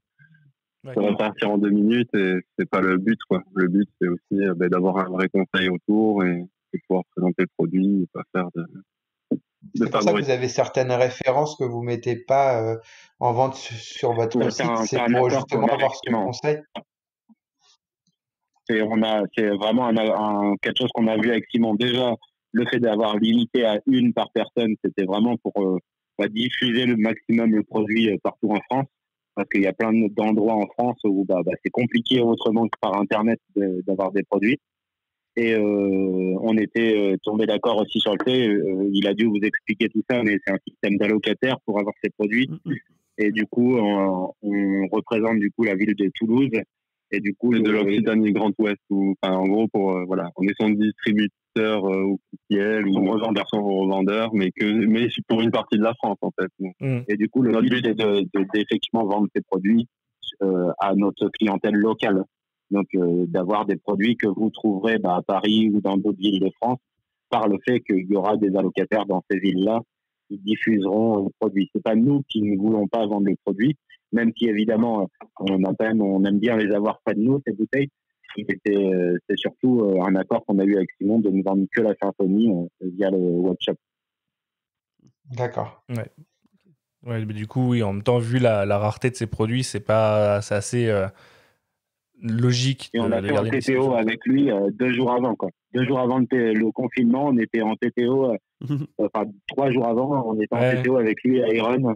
Je veux tellement goûter cet astéroïde que je suis bien au courant. Là, il vient de recevoir les étiquettes. Ouais, j'ai vu ça. Je continue à le harceler quotidiennement. Ça va pas tarder là. Ça va être très compliqué de la goûter. Ouais, pour la goûter, il faut ouvrir un Magnum. Hein. Ouais, voilà. Oui, bon, ça me dérangerait pas. Ouais. Gros bottle share. On va prendre le podcast hors confinement, quoi. Ouais. Ah bah nous déjà avec Maxime et d'ailleurs Adrien aussi, on doit dès que possible se rendre chez lui pour récupérer les cuvées première ligne. On a chacun pris notre petit lot. Il va falloir attendre de pouvoir y aller, mais ouais, on a hâte de pouvoir aller rendre visite à Simon en tout cas. Impatient, ouais. C'est magnifique chez lui. Enfin, on est vraiment super bien reçus, donc. J'ai cru comprendre tous ça. Ceux qui hésitent à y aller, allez-y. C'est encore mieux en vrai que quand on le voit sur ses petites vidéos Instagram ou sur les interviews qu'il peut donner. Voilà, j'en joins tout le monde à se déplacer en masse chez Simon, à faire la queue devant. Encore en confinement, hein, je le rappelle. Pour pouvoir repartir les mains vides. Frapper à sa fenêtre. C'est ça. À la fin du confinement, bien sûr, avec les mesures de sécurité. De garder les gestes barrières, oui. En fait, Simon, c'est un peu devenu le fil rouge de notre podcast. Je crois qu'il n'y a pas eu un seul épisode sans qu'on parle. C'est ce que j'étais en train de me dire. Et on va rester comme ça, parce que ça nous plaît. Ouais. Il y a toujours de l'actu à revendre, de bon Simon. Ouais. Revenons un petit peu sur le sujet. Quand on est dans une cave à bière, comment on s'approvisionne en produits ? Est-ce que vous passez en grande majorité par des distributeurs spécialisés ou est-ce qu'il y a quand même du travail en direct avec les brasseries ? Même si on a déjà eu un semblant de réponse. Il y a les deux. Il y a les deux. Évidemment, les distributeurs sont plus qu'essentiels sur cette profession. Travailler seul, aller dans les brasseries partout en France, en Europe, c'est juste pas possible. Et c'est un autre métier. C'est un vrai métier d'être distributeur. Par contre, évidemment, si on veut représenter aussi sa région, on doit travailler avec des partenaires locaux, travailler en direct avec les brasseries. Et puis, évidemment, les brasseries qui ne sont pas ou ne veulent pas être distribuées, travailler avec eux. Donc, il y a 70%, 80% de distribution et 20% de direct. Donc, on est plus sur du travail avec les distributeurs pour l'échelle nationale, internationale, et en brasserie directe pour le local. Exactement. Oui, et puis le grand local aussi, des fois, c'est des gens qui viennent un peu plus loin en France, mais dont leurs produits marchent bien et où on peut se permettre de commander un peu plus de stock et du coup de faire envoyer une palette entière. Ouais. Bon, du coup, travailler avec un distributeur, ça facilite quand même le métier, j'imagine. Oui, et puis il y en a pas mal. Hein. Ils sont une bonne dizaine de distributeurs, rien qu'en France. Et pour la plupart, travaillent très bien. On a Occitanie Boisson pour le côté régional qui est à Toulouse, qui est dans la scène craft depuis 20 ans, qui pour le coup est un précurseur sur tout ça et qui a fait connaître des brasseries en France par son métier justement de distributeur. Donc Garage aujourd'hui, si tout le monde connaît Garage, c'est beaucoup grâce à lui. Donc, ou Baskeland aussi. Voilà, donc c'est un métier. On va pas nous aller derrière lui, aller directement à la brasserie en lui disant finalement on veut switch chez le distributeur et on veut commander en direct, quoi. Oui. Non, ça fait partie d'une bonne cohésion et d'une cohérence aussi. J'étais bien content de commander 4-5 cartons de cette brasserie-là, 3-4 cartons de celle-ci, etc., quoi. Quand tu commandes avec une seule brasserie, elle va difficilement t'envoyer 2 cartons où tu vas payer des frais de port, etc. Et puis ce prix, il va se répercuter sur tes clients, quoi. Bien sûr. Du coup, pour les brasseries, on va dire à l'autre bout du globe, international, les grosses brasseries américaines et ainsi de suite, là, ça passe exclusivement par du distributeur ou est-ce qu'il y a quand même un petit peu, parfois, un petit côté importateur dans le métier de caviste? Ouais, là, c'est le plus. Il y a des importateurs. Il y en a deux poids lourds en France qui c'est leur métier de faire de la distribution US. Et après, tu essayes de t'arranger avec eux pour ce que toi, tu as chiné là-bas ou ce que tu as réussi à te renseigner, qui te complète ta commande ou qu'il essaye. Parce qu'après, tout ça, il faut dédouaner. Enfin, rien n'est simple. Hein. Du coup, il y a tout un côté légal qui rentre en compte. Bientôt, le Brexit arrive avec l'Angleterre. Commander des produits en Angleterre va devenir beaucoup plus compliqué. Du coup, ça reste beaucoup de l'importation de produits et tu suis ce qui se passe et tu donnes tes infos à ton distributeur pour que lui essaye d'avoir ce type de produit. Ça reste du coup très peu de contact direct, quoi. Ça reste un métier à part entière d'être importateur. Par contre, vous avez quand même un contact avec ces distributeurs qui font de l'importation pour pouvoir demander des références un peu plus spécifiques. Tu parles pas de centrale d'achat, hein. Aucun distributeur craft en France n'est dans une tour d'argent et tu parles directement avec le patron de chaque société, hein. Ça reste des petites structures, comme on est quasiment tous des petites structures dans la craft, et du coup tout le monde se connaît, tout le monde se côtoie. Heureusement, ça gagne en efficacité et tout devient un peu plus facile, on va dire. Ouais. Alors, on en revient encore une fois à Simon, puisque j'ai une question de Simon, c'est qui demande si le travail avec les distributeurs n'est pas un frein au cœur du métier de caviste, c'est-à-dire la sélection. Oui et non, parce que évidemment tu es tributaire de ce qu'eux peuvent avoir, mais en même temps, si eux n'étaient pas là, tu pourrais certainement pas avoir tout ça. Donc non, c'est un accélérateur plus qu'un frein. Celui qui décide de travailler full sans distributeur, il ne pourra jamais avoir autant de brasseries qu'on peut avoir. Il y a plein de brasseries en France, même si légalement ça n'existe pas, qui sont en exclusivité avec des distributeurs. Donc si tu veux avoir ces produits-là, tu dois les commander via ce distributeur. Donc tu fais avec. Donc c'est pour moi pas du tout un frein, au contraire. Par contre, c'est un intermédiaire supplémentaire, ça c'est certain. Évidemment. Et comment vous gérez, vous, la DLUO sur les bières en stock?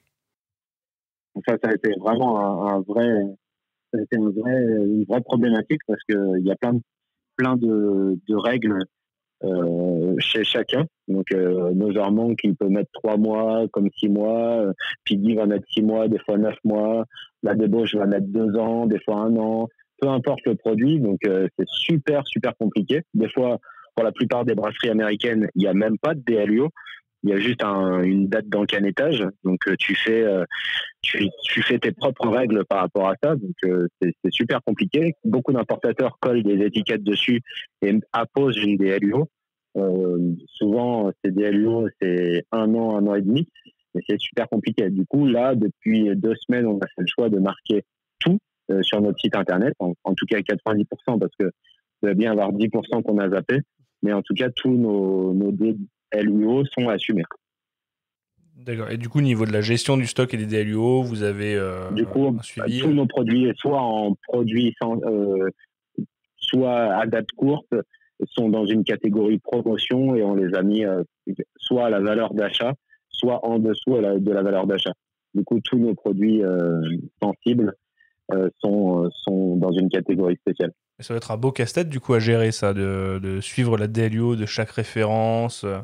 Est-ce que vous pouvez avoir par exemple sur une même référence deux badges différents avec des DLUO qui varient? Pour l'instant, c'est jamais arrivé. On en parlait tout à l'heure. C'est que quasiment personne maintenant ne décide de faire 2 batchs. Du coup, ils font un batch et après ils en font un nouveau. Mais ça peut arriver surtout sur des références plus, on va dire, commerciales, des références connues, bières allemandes ou autres, qui vont avoir des références intemporel, mais il faut rester vigilant en permanence sur ça. C'est un vrai problème et surtout, il n'y a pas de règle. Un produit en DLUO est vendable. Il n'y a pas de loi qui t'interdit de le vendre. En même temps, nous-mêmes, on évidemment préfère tous boire des IPA d'un mois, de 2 mois, de 3 mois. Mais qu'est-ce qu'on fait d'une IPA Kama 4 ? Qu'est-ce qu'on fait tout est compliqué. Je pense que ça, il y aura un moment quelque chose qui sera fait. En attendant,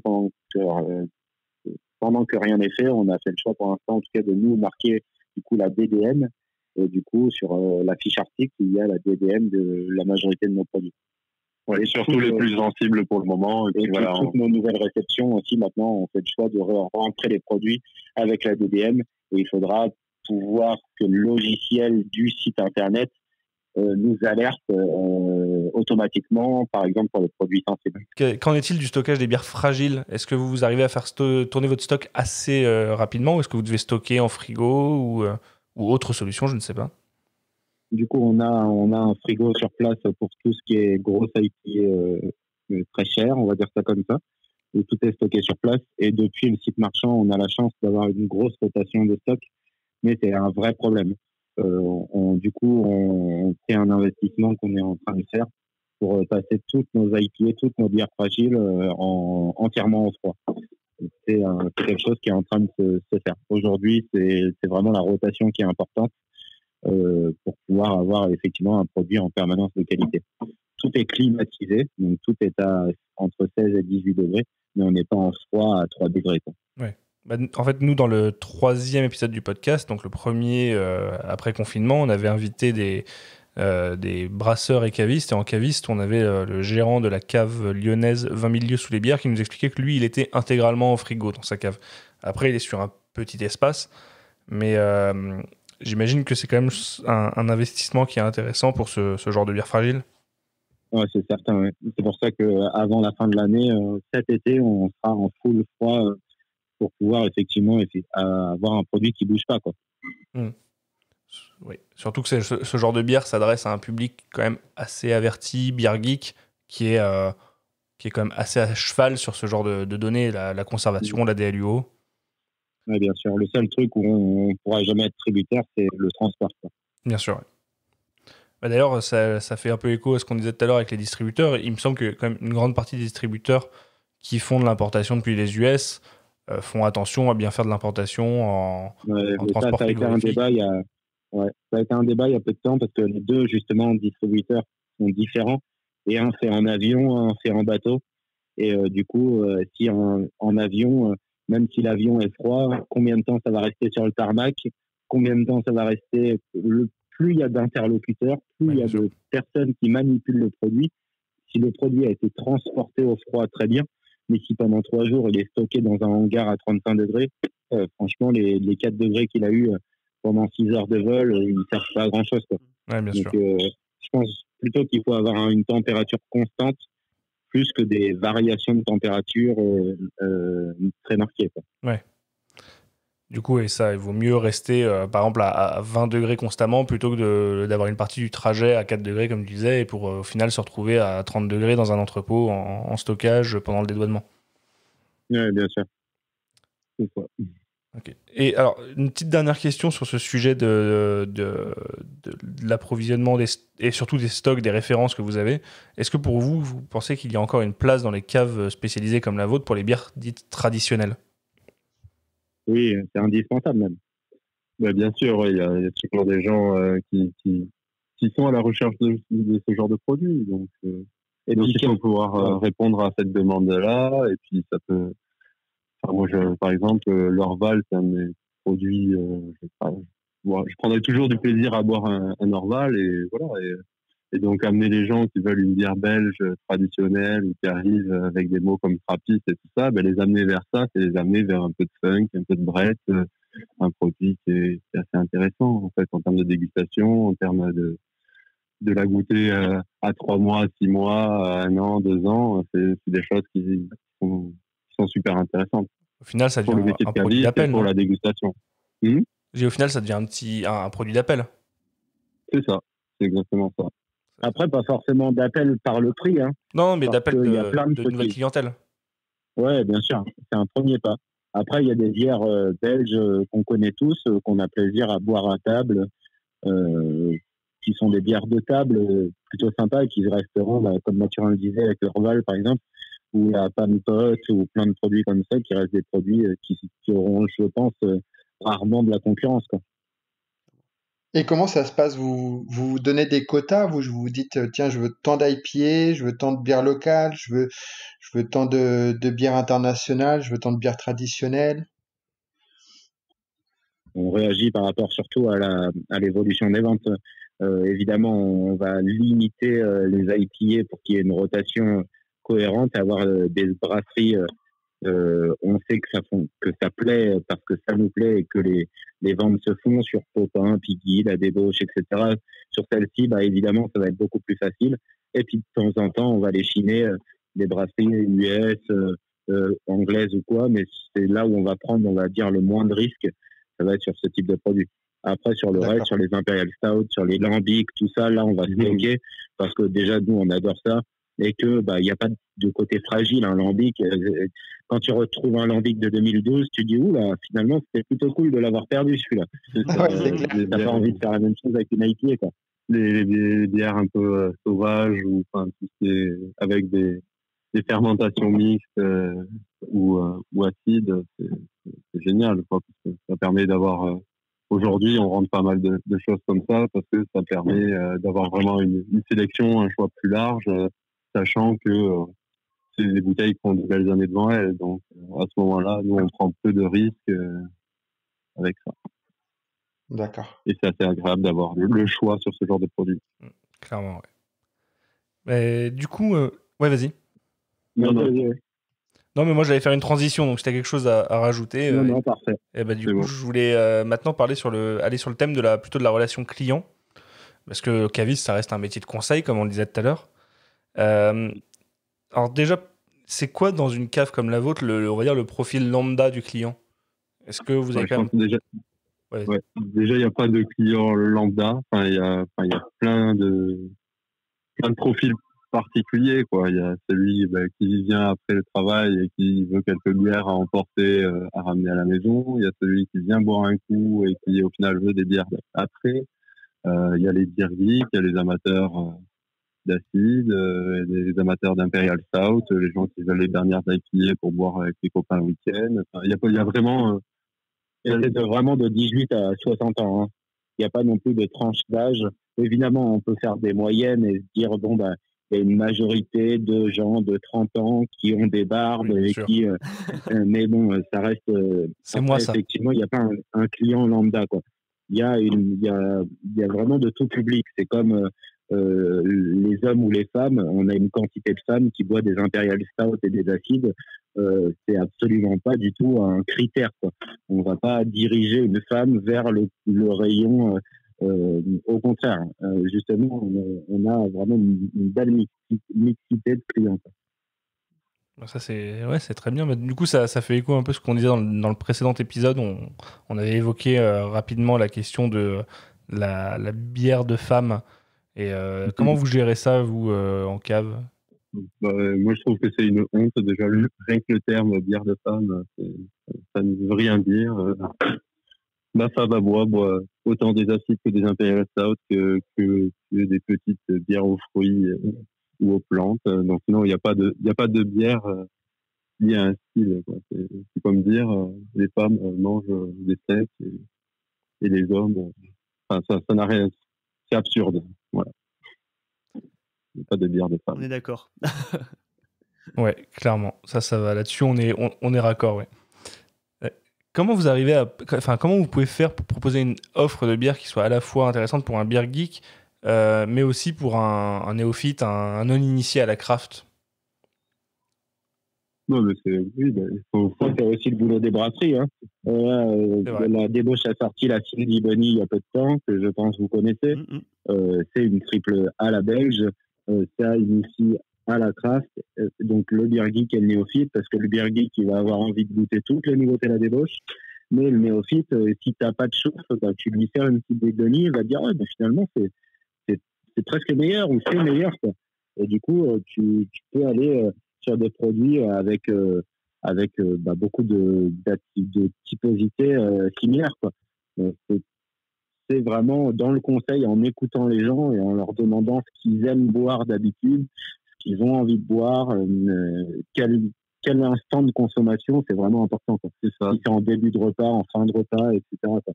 Oui, ou s'ils sont à la recherche de quelque chose qui va les surprendre ou pas, s'ils veulent de la découverte ou rester dans ce qu'ils ont l'habitude de boire. Et même dans ce qu'ils ont l'habitude de boire, on peut toujours les amener sur une petite brasserie artisanale française qui propose ce genre de produit, mais bien fait. Et c'est aussi ça qui fait le pas vers quelque chose de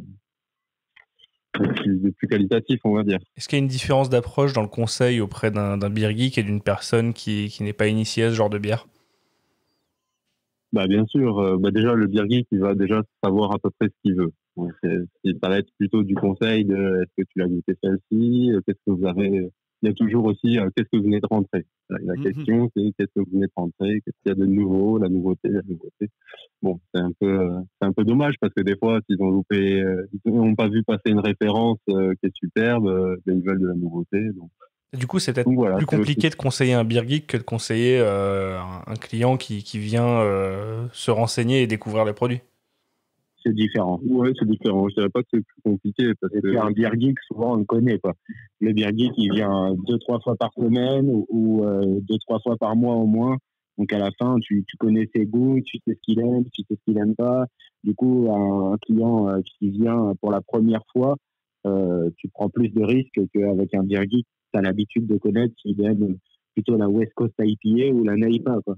Donc tu prends, je pense, moins de risques parce qu'il a il a aussi cette capacité à être déçu parce que il va avoir envie d'essayer, de prendre des risques et quand on prend des risques, des fois on peut ne pas aimer, quoi.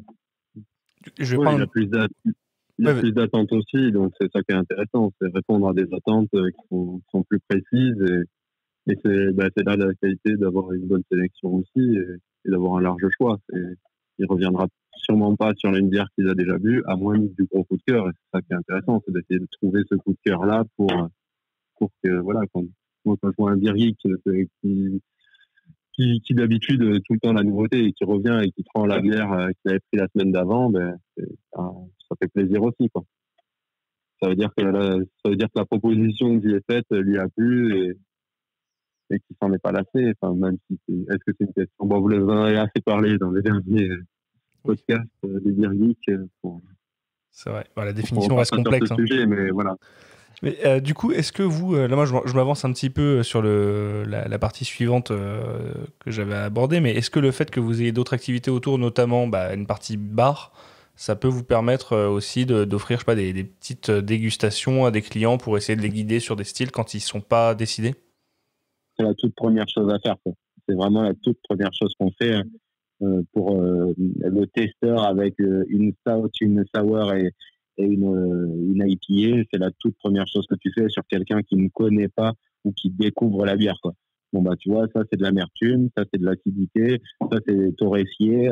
Putain, c'est super bon. Ça me fait penser à de la Guinness. Tu vois, ça vient de tel pays. Tu rebondis, mais c'est facile parce que effectivement, tu peux faire goûter 1 ou 2 centilitres. Tu n'es pas obligé d'ouvrir une bière de 33 ou 44 pour goûter ton produit, quoi, ou goûter un style. Donc ça, évidemment, ça nous facilite vachement la tâche, quoi. Ouais. Et du coup, comment vous allez réagir et conseiller une personne qui vient, qui est pas du tout initiée au milieu de la craft et qui va vous dire, moi, ce que j'aime bien, c'est la lef. Oui, bon, déjà, la lef, voilà, c'est ce que c'est, mais bon, il y a plein de belles choses dans les classiques belges qui permettent d'aller sur ce genre de référence. Du coup, comme on disait, quoi, la panne pote ou des choses comme ça, ce sont des super produits, qu'ils appellent, ou des choses de la débauche comme la double belge ou des choses comme ça. Voilà, ça sort pas très cher et c'est quand même un petit virage qui va amener sur un produit beaucoup plus qualitatif et qui va permettre à la personne de se rendre compte en fait que ce qu'elle buvait avant, c'est pas forcément Je, de meilleur. je rebondis sur ce Même que s'il tu y a disais. ne jurer que par la lettre. Ouais, je rebondis sur ce que tu disais quand tu dis ouais, une double belge à la débauche, par exemple, ça sort pas très cher. Je me dis, une personne qui vient en cave comme ça pour la première fois spécialisée et qui est habituée à acheter son pack de lef à 3,50 €, ça doit lui faire bizarre quand même de trouver une seule bouteille au même prix. Et Oui, c'est vrai. comment ça se passe à ce niveau-là auprès d'un client pour lui faire comprendre la différence tarifaire? Mais déjà, la plupart des gens, ça commence déjà vu qu'on est aussi bar et restaurant, il y a déjà le prix euh, de la bière à la pression. Donc en fait, souvent le passage vers quelque chose de plus artisanal se passe au niveau des tireuses, on va dire, où les gens, au final, on peut payer la soupe à un tel prix et boire quelque chose de la débauche, ça va lui revenir voire presque moins cher, quoi. Donc à ce moment-là, il fait déjà le premier pas. Après, c'est vrai que nous, en cave, des produits à 6 € le pack et tout ça, on n'a pas, quoi. Mais voilà, c'est aussi peut-être que la personne, si elle vient là, c'est aussi qu'elle a fait le pas d'aller dans une cave spécialisée. Donc, Bien évidemment, oui. Et du coup, on a toujours des produits belges qui sont quand même très abordables. Donc, ouais. Peut-être pas 6 € le pack, mais... Non, bien sûr. Mais c'est vrai qu'une personne qui est habituée à boire de la lef et qui va venir, tu pourras pouvoir lui conseiller une référence belge un peu plus qualitative déjà et qui lui permettra de faire un pas en avant, on va dire. Exactement. On a des choses qui se situent entre 2 et 3 €. Ouais, c'est la facilité de dire que le prix est un frein, quoi. Parce qu'il y a nous, on a la brasserie du Midi qui est à 2 kilomètres de chez nous. Toutes ces bières sont bien meilleures et sont bien moins chères aussi qu'une Nef, quoi. Donc, il y a plein de produits qui sont des bières, on va dire, des classiques, hein, qui sont des classiques, mais artisanales, et qui ont du goût, qui ont toutes les qualités pour pouvoir concurrencer ce type de grosse brasserie, quoi. Vous tournez à peu près à combien de références différentes en stock sur la partie cave? 1300, quelque chose comme ça. Attends, j'ai mal entendu ou j'ai entendu 1300? 1300, ouais. Ah, c'est Après, énorme. dans les 1300, il doit y avoir 400 lambics, enfin 400 acides et peut-être 300 Imperial Stout, plus de 3, 400. Bon, il y a une grosse moitié de ces deux catégories. Tout à l'heure, on faisait un inventaire des 3 fontaines. Ça fait toujours plaisir de faire un inventaire de 3 fontaines, quoi. C'est très Ouais, tu m'étonnes. Voilà. De ranger ça par numéro d'assemblage et tout ça, bon, c'est laborieux, mais ouais, il y a plus de 1300 références aujourd'hui. Voilà. Et quand tu as autant de références dans ton catalogue, comment c'est possible de conseiller objectivement un client? Il faut quand même avoir un minimum de connaissances dans toutes les bières que tu as. J'imagine que tu n'as pas tout goûté. Moi, personnellement, j'ai pas tout goûté. Mais j'ai déjà goûté toutes les brasseries. Il n'y a pas une brasserie qu'on n'a pas goûté. Du coup, il y a toujours un style qui ressort de chaque brasserie et qui permet, déjà par la situation géographique, déjà tu permets de te diriger et tu diriges ton client avec peu de questions, hein, finalement. Donc ça élimine beaucoup de choses pour arriver à la fin à tourner sur 5 ou 6 produits, quoi. Donc c'est pas forcément un blocage d'avoir autant. Ouais, je pense que même c'est une force, ouais, parce qu'une personne qui a goûté quelque chose, tu peux lui proposer un truc. Déjà, rien qu'en analysant une étiquette, tu as beaucoup, et en connaissant la brasserie, tu as beaucoup d'informations au final. Tu connais la brasserie ou même le brasseur et le style de bière. En regardant un peu les ingrédients, tu vas pouvoir te donner une idée aussi de comment ça ressort et tout ça. Donc, c'est vrai qu'on n'a pas tout goûté, mais bon, c'est pas une bonne partie quand même. Si un client... Ça fait 12 ans que je bois de la craft, là, dans ce qui... Ouais, il y a les bons 2 tiers, 3 quarts que j'ai goûté, quoi. Et ce que j'ai pas goûté, c'est plutôt les produits les plus...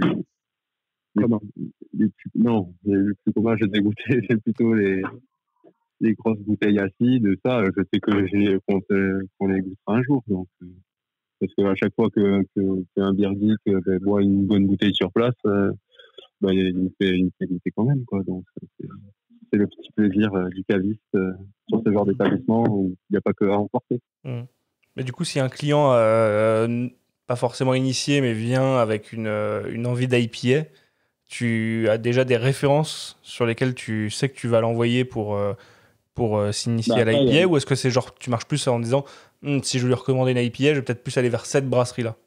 Ça marche à la brasserie, à l'IPA. Qu'est-ce qu'il veut comme IPA, quoi. Quel niveau d'amertume il veut aussi, quel niveau de fruits.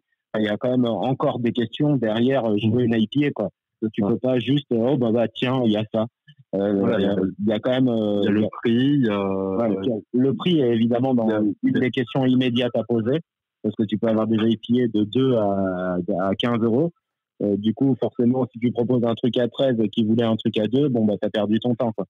Mais par contre, le taux d'amertume, le format, le pays, font que tu élimines quand même pas mal de critères. Mais tu n'as pas un enthousiasme à finir ton stock, quoi. Si tu as au contraire envie de faire tourner tes références et du coup d'aller faire découvrir des brasseries peu populaires ou au contraire faciles pour quelqu'un qui doit être initié, quoi. Oui, et puis il y a aussi des bières, des IPA par exemple, très classique, tu mets avec un petit twist, des produits phares et faciles et qui sont des produits d'appel pour moi. Je pense à la Zinebir de la brasserie de la Seine, qui pour moi est excellente, avec une amertume assez soutenue, mais super équilibrée, avec un petit truc sur la levure. Enfin voilà, ça pour moi c'est un produit super d'appel parce qu'il y a plein de choses dedans à découvrir. Donc je vais avoir tendance à la conseiller. Mais aussi, il faut varier. Oui, bien sûr. Donc oui, il y a quand même tout un travail d'adaptation à la demande précise du client, mais tu as quand même déjà des références que tu connais et qui iraient pour chaque demande. Ouais, les incontournables, exactement. Tout à l'heure, on évoquait les différentes activités que vous aviez en dehors de la partie cave. Donc forcément, vous avez la partie bar et vous faites aussi de la restauration, c'est ça ? C'est ça. Du coup, on est cave, restaurant et bar. D'accord, c'est vraiment une activité restaurant ou c'est de la petite restauration type planche ? Non, c'est un vrai restaurant à part entière, tous les jours, un menu du jour différent, une vraie carte de restauration midi et soir. Et le soir, on est très orienté tapas, mais tout est fait maison, où le but, c'est de cuisiner. On a essayé de faire une carte thématique où tout est soit en accord avec la bière ou cuisiné à la bière. Mais on a une cinquantaine de plats différents proposés, quoi. Que ce soit des salades, des burgers, des hot dogs, des plats cuisinés traditionnels comme le Welsh ou autres. Il y a un vrai choix varié. Vous proposez quelques pairings entre notre désaccord mets et bière dans le menu ? Ouais, on en a. Après, c'est plus des accords. On a des accords mets et bière sur certains classiques, mais vu que beaucoup sont des bières éphémères, c'est plus des accords mets et style pour simplifier. Mais en tout cas, sur tous nos plats, il y a un accord mets et style. Ok, mais c'est cool. La totalité. Ouais, donc ça, c'est quand même quelque chose qui n'est pas forcément très courant dans le schéma habituel des caves-bars qu'on connaît. Vous avez une partie vraie restauration. À Paris, on peut retrouver ça, par exemple, à la Fine Mousse, mais c'est pas forcément le schéma le plus présent dans les. J'y pensais aussi, et je pense que c'est le seul sur Paris. Je pense que la superficie joue beaucoup, quoi. Oui. Et du coup, j'imagine qu'au niveau de la gestion d'une enseigne comme la Biérothèque, qui est clairement plus complexe qu'une cave classique et une cave donc standard, il y a quand même une différence. Oui, c'est différent. C'est juste qu'on on a plein de métiers représentés. On a le métier de cuisinier, de plongeur, de barman, de caviste. On fait de l'animation beaucoup. On fait des karaokés, des quiz, des concerts, etc., etc. Donc vraiment, on ne fait pas simplifier la tâche, quoi. Au contraire, du coup, il faut être un peu couteau suisse et savoir s'adapter un petit peu au jour qu'on est, à la clientèle qu'il est, à l'heure qu'il est. Le midi, on a un restaurant très ouvrier, par le fait que c'est beaucoup de gens qui travaillent et du coup qui viennent se restaurer le midi par la proximité et par le goût évidemment, mais par la proximité avant tout. Et le soir, c'est l'afterwork, puis ça dérape vers de la soirée, mais on s'adapte au milieu aux instants de la journée, quoi, et de la zone de chalandise. Et toute la partie du coup restauration le midi, c'est du coup adapté justement à cette clientèle ou c'est pour vous aussi une porte d'entrée dans le milieu de la craft ? Ça a été le plus gros boulot parce que du coup, avant d'être la Biérothèque, c'était un restaurant. Donc forcément, la clientèle était déjà présente puisqu'elle venait dans ce restaurant et qu'on a fait sans transition. Il y avait, quand on a repris 2 becs, c'était Grimm et 1664 et on est passé avec des bières, beaucoup plus de choix par contre, mais bon, pas de ce type de bière. Donc cette clientèle, il a fallu la former, l'accompagner. Et là, on parle d'une clientèle de 40-50 ans qui vient se restaurer le midi pour sa pause déjeuner, mais qui, du coup, pour maintenant 30-40% de cette clientèle, découvre de nouvelles bières, qui testent les nouveautés, alors qu'ils n'étaient pas du tout venus à l'origine pour ça, quoi. C'est un pari plutôt réussi. Ouais, c'était vraiment cool, quoi. Et pour beaucoup qui connaissaient vraiment rien à la bière artisanale, maintenant ils ont plaisir à faire découvrir à leur famille, à leurs amis. Du coup, c'est pour ça que je parlais tout au début que l'avenir de la craft, je pense, a de belles années devant elle, parce que justement les gens sont friands de ces nouveautés, de faire découvrir, du commerce de proximité, etc. Enfin, tout ça fait que ça peut que s'améliorer. Ouais, du coup, oui, tu penses que là actuellement le milieu de la craft, s'il n'a pas encore décollé, c'est plus par une question de méconnaissance plutôt que de manque de public. C'est ça, c'est le fait de ne pas être assez représenté. C'est bizarre moi, j'ai toujours du mal à me dire Paris est saturé de bars craft quand quelqu'un qui ne connaît pas Paris ne sait pas où aller pour aller boire de la bière artisanale, quoi. Si tu vas dans 99% des bars, tu vas retrouver des bières que tout le monde connaît, qui sont industrielles et tout. Ça reste très atypique le côté d'avoir des bières artisanales à la pression dans des établissements, souvent à cause de contrats brasseurs ou par des facilités de mettre des produits que tout le monde connaît pour faire du volume, quoi. Donc je pense vraiment qu'il y a de la méconnaissance par le fait qu'il n'y a pas assez on n'est pas assez représenté dans le milieu artisanal en France.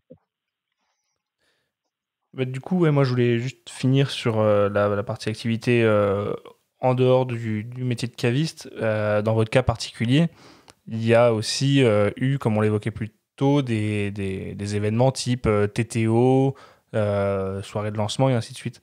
Et même les collabs aussi. Comment on en vient à faire ce genre d'événement et qu'est-ce que ça apporte à une cave comme la vôtre ? Déjà, le marketing est hyper important, ça c'est certain. Du coup, si c'est communiqué pour ne rien proposer, il n'y a pas beaucoup d'intérêt. Dès la première, on a ouvert le 8 janvier, le 12 ou 13 janvier, on faisait un TTO avec O'Clock. Donc 4 ou 5 jours après, quoi. Donc on n'avait ni aucune notoriété, aucune vision, rien du tout. Mais on s'est dit, si on veut faire de la bière artisanale, dans la bière artisanale, il y a des TTO, il y a des collaborations, il y a des soirées. Et du coup, on a tout essayé de faire, en tout cas à fond, quoi. Du coup, on a fait un anniversaire avec un mini festival avec une dizaine de brasseries alcooliers qui étaient présents. On a fait des battles de TTO avec des brasseries qui s'affrontaient avec les brasseurs présents, avec un système de points. On a reproduit ce qui fonctionne très bien aux États-Unis, quoi. C'est vraiment de l'événementiel artisanal, quoi. Au-delà de dire t'as un nouveau produit, t'as une expérience produit qui est quand même hyper sexy, quoi. Juste par curiosité, comment on en vient à choisir O'Clock pour son premier TTO ? C'est un concours de circonstances. C'est souvent... nous, on est loin, à Toulouse. Malheureusement, il y a peu de brasseries. Déjà, à Toulouse, il n'y en a pas. Du coup, il y en a peu. Du coup, il faut aller chiner un petit peu, qui va solliciter. Au début, eux, ça leur fait de la visibilité. Hein, donc, ça arrive rarement qu'ils refusent. Après, ça leur permet déjà de vendre leurs produits, d'expliquer eux-mêmes leurs produits à la clientèle. Et du coup, O'Clock, ça s'est fait parce que tout simplement, il était dans le sud pendant cette semaine-là et que du coup, c'était le bon créneau pour l'avoir chez nous. On a commencé à l'ouverture à faire un TTO par semaine. Hein. On a vite, au bout de 2 mois, on est passé à un TTO toutes les 2 semaines et puis finalement un vrai TTO tous les mois.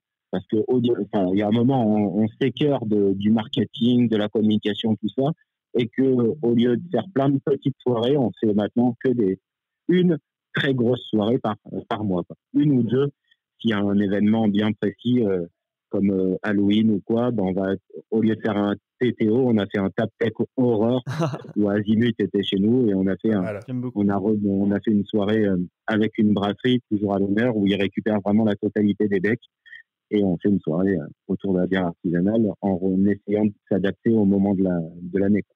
Pas mal du tout, ouais. Du coup, je posais la question pour O'Clock parce que c'est une brasserie que je connais, que j'apprécie particulièrement. Ils sont à 15 minutes de chez moi, donc ça m'a un peu étonné d'entendre leur nom pour le premier TTO que vous avez fait Ouais, c'est sûr. à plusieurs centaines de Après, kilomètres. c'est vraiment top ce qu'ils font. On a eu des brasseries internationales qui sont venues chez nous avec les brasseurs et tout. On devait avoir deux gros TTO pendant cette phase de confinement. Les visuels étaient prêts, etc., etc. Bon, bah, voilà, on s'adaptera et on fera ça plus tard. Très bien. Du coup, je pense que moi, j'ai à peu près fini avec tout ce que j'avais prévu sur le thème du métier de caviste. J'ai juste une dernière... Alors, il y avait une question qui était comment vous avez adapté votre activité pendant le confinement, mais en fait, on en a un peu parlé avec l'ouverture du webshop. Je sais pas si vous avez fait d'autres choses. Non, bah après, on a fait des travaux. On a refait le sol, on a refait nos cartes de restaurant, on a fait tout ce qu'on n'avait jamais le temps de faire à l'année. On a essayé de faire des petites bricoles à gauche à droite, quoi. Mais le site marchand est évidemment notre énergie à 99%, quoi. Bien sûr. Du coup, la dernière question que j'avais qui m'avait été demandée sur Instagram, c'est est-ce que vous avez des petites anecdotes liées au métier de caviste, avec des fournisseurs, des brasseries, des clients? Après, des anecdotes, on a quasiment tous les jours, parce qu'on vend pas de l'eau, hein. Du coup, on vend de l'alcool. Donc, quand tu vois le costard cravate arriver et quand tu le vois partir, c'est pas tout à fait le même état des fois. Et du coup, ça peut toujours être très anecdotique. Mais après, moi, si je devais en retenir une, c'était l'entretien que j'ai fait avec Mathurin, qui était assez funky. Du coup, j'avais 3 ou 4 entretiens à la suite. Et Mathurin en dernier, j'avais sur un autre établissement et tout. Et je le vois arriver et tout, je me dis, oula, qu'est-ce que c'est que ça? Et il arrive en entretien avec 5 ou 6 bières différentes qu'il avait brassées lui-même et tout. Et en fait, on est resté 2 heures ensemble à boire ces bières et faire un entretien qui ressemblait tout sauf à un entretien. Et finalement, une semaine après, on rejoignait l'aventure et c'était vraiment assez atypique comme type d'entretien d'embauche, quoi. Oui, je pense que le candidat qui vient avec ses propres bières, ça doit pas être Soudoyer le fréquent. patron, c'est toujours une bonne idée, hein. Il est culotté, quoi. Ça se tentait. Mais moi, du coup, une petite anecdote, peut-être celle avant le confinement, où on se retrouve, on apprend que c'est le lendemain du TTO avec Ammonite, et on se retrouve avec Simon, on devait passer chez lui, partir en Belgique, et au final, sous les frontières Belgique bloquées, on part quand même sans Julien chez Simon. On devait faire le brassin en public Cantillon à l'origine. Voilà. Et du coup, moi, je suis resté sur place, heureusement, et Mathurin est parti avec une petite surprise dans le coffre, et voilà, on avait pris une petite barrique, et voilà. Une petite surprise pour Simon, et voilà, et au final, après, on s'est retrouvé un peu à Lyon, le dimanche, fallait rentrer sur Toulouse avant que tout se confine, donc c'était assez épique comme petit périple, avec des très bons moments, des moments un peu plus stressants, mais surtout on en retiendra le petit passage chez Simon, très fort agréable. C'est sûr. On va dire ça. Tu m'étonnes. Ici recevoir cet homme-là. On attend de vérifier ça prochainement.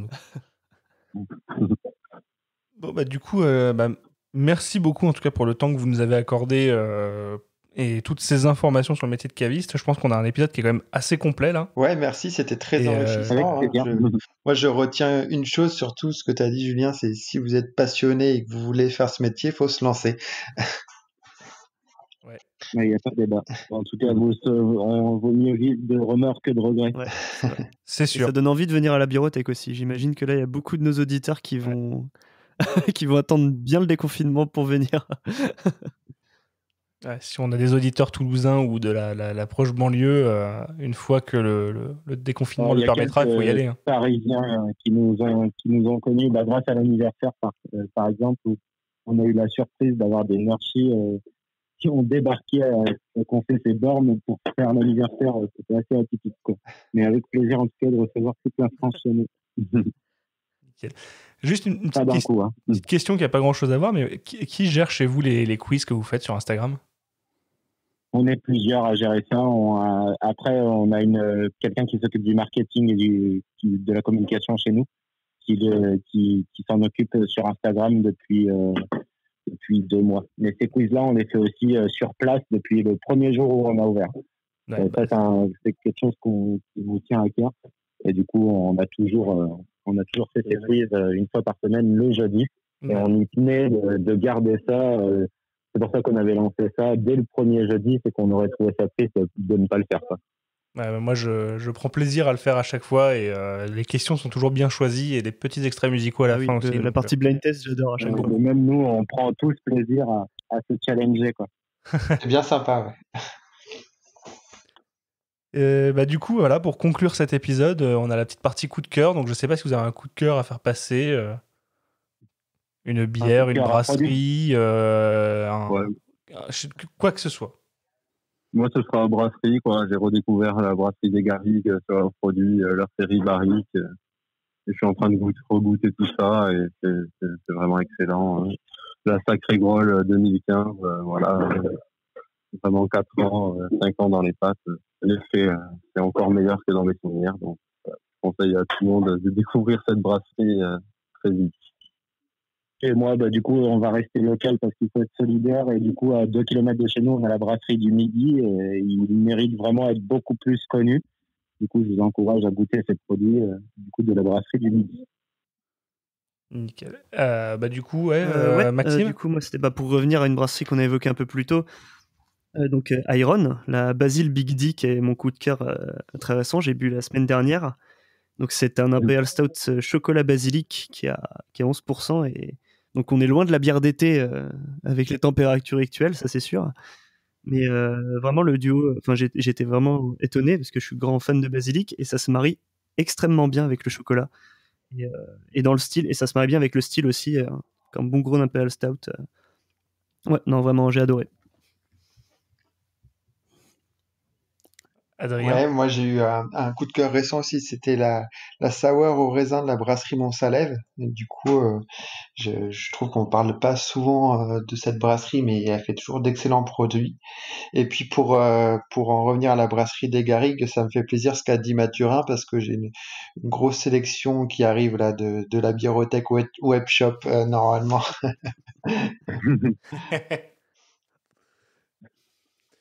Ok, et moi, pour rester dans un thème à peu près similaire, je vais parler justement, on en parlait au début de l'épisode, mais la pistachino, donc Iron avec la biérothèque qui m'a vraiment beaucoup plu.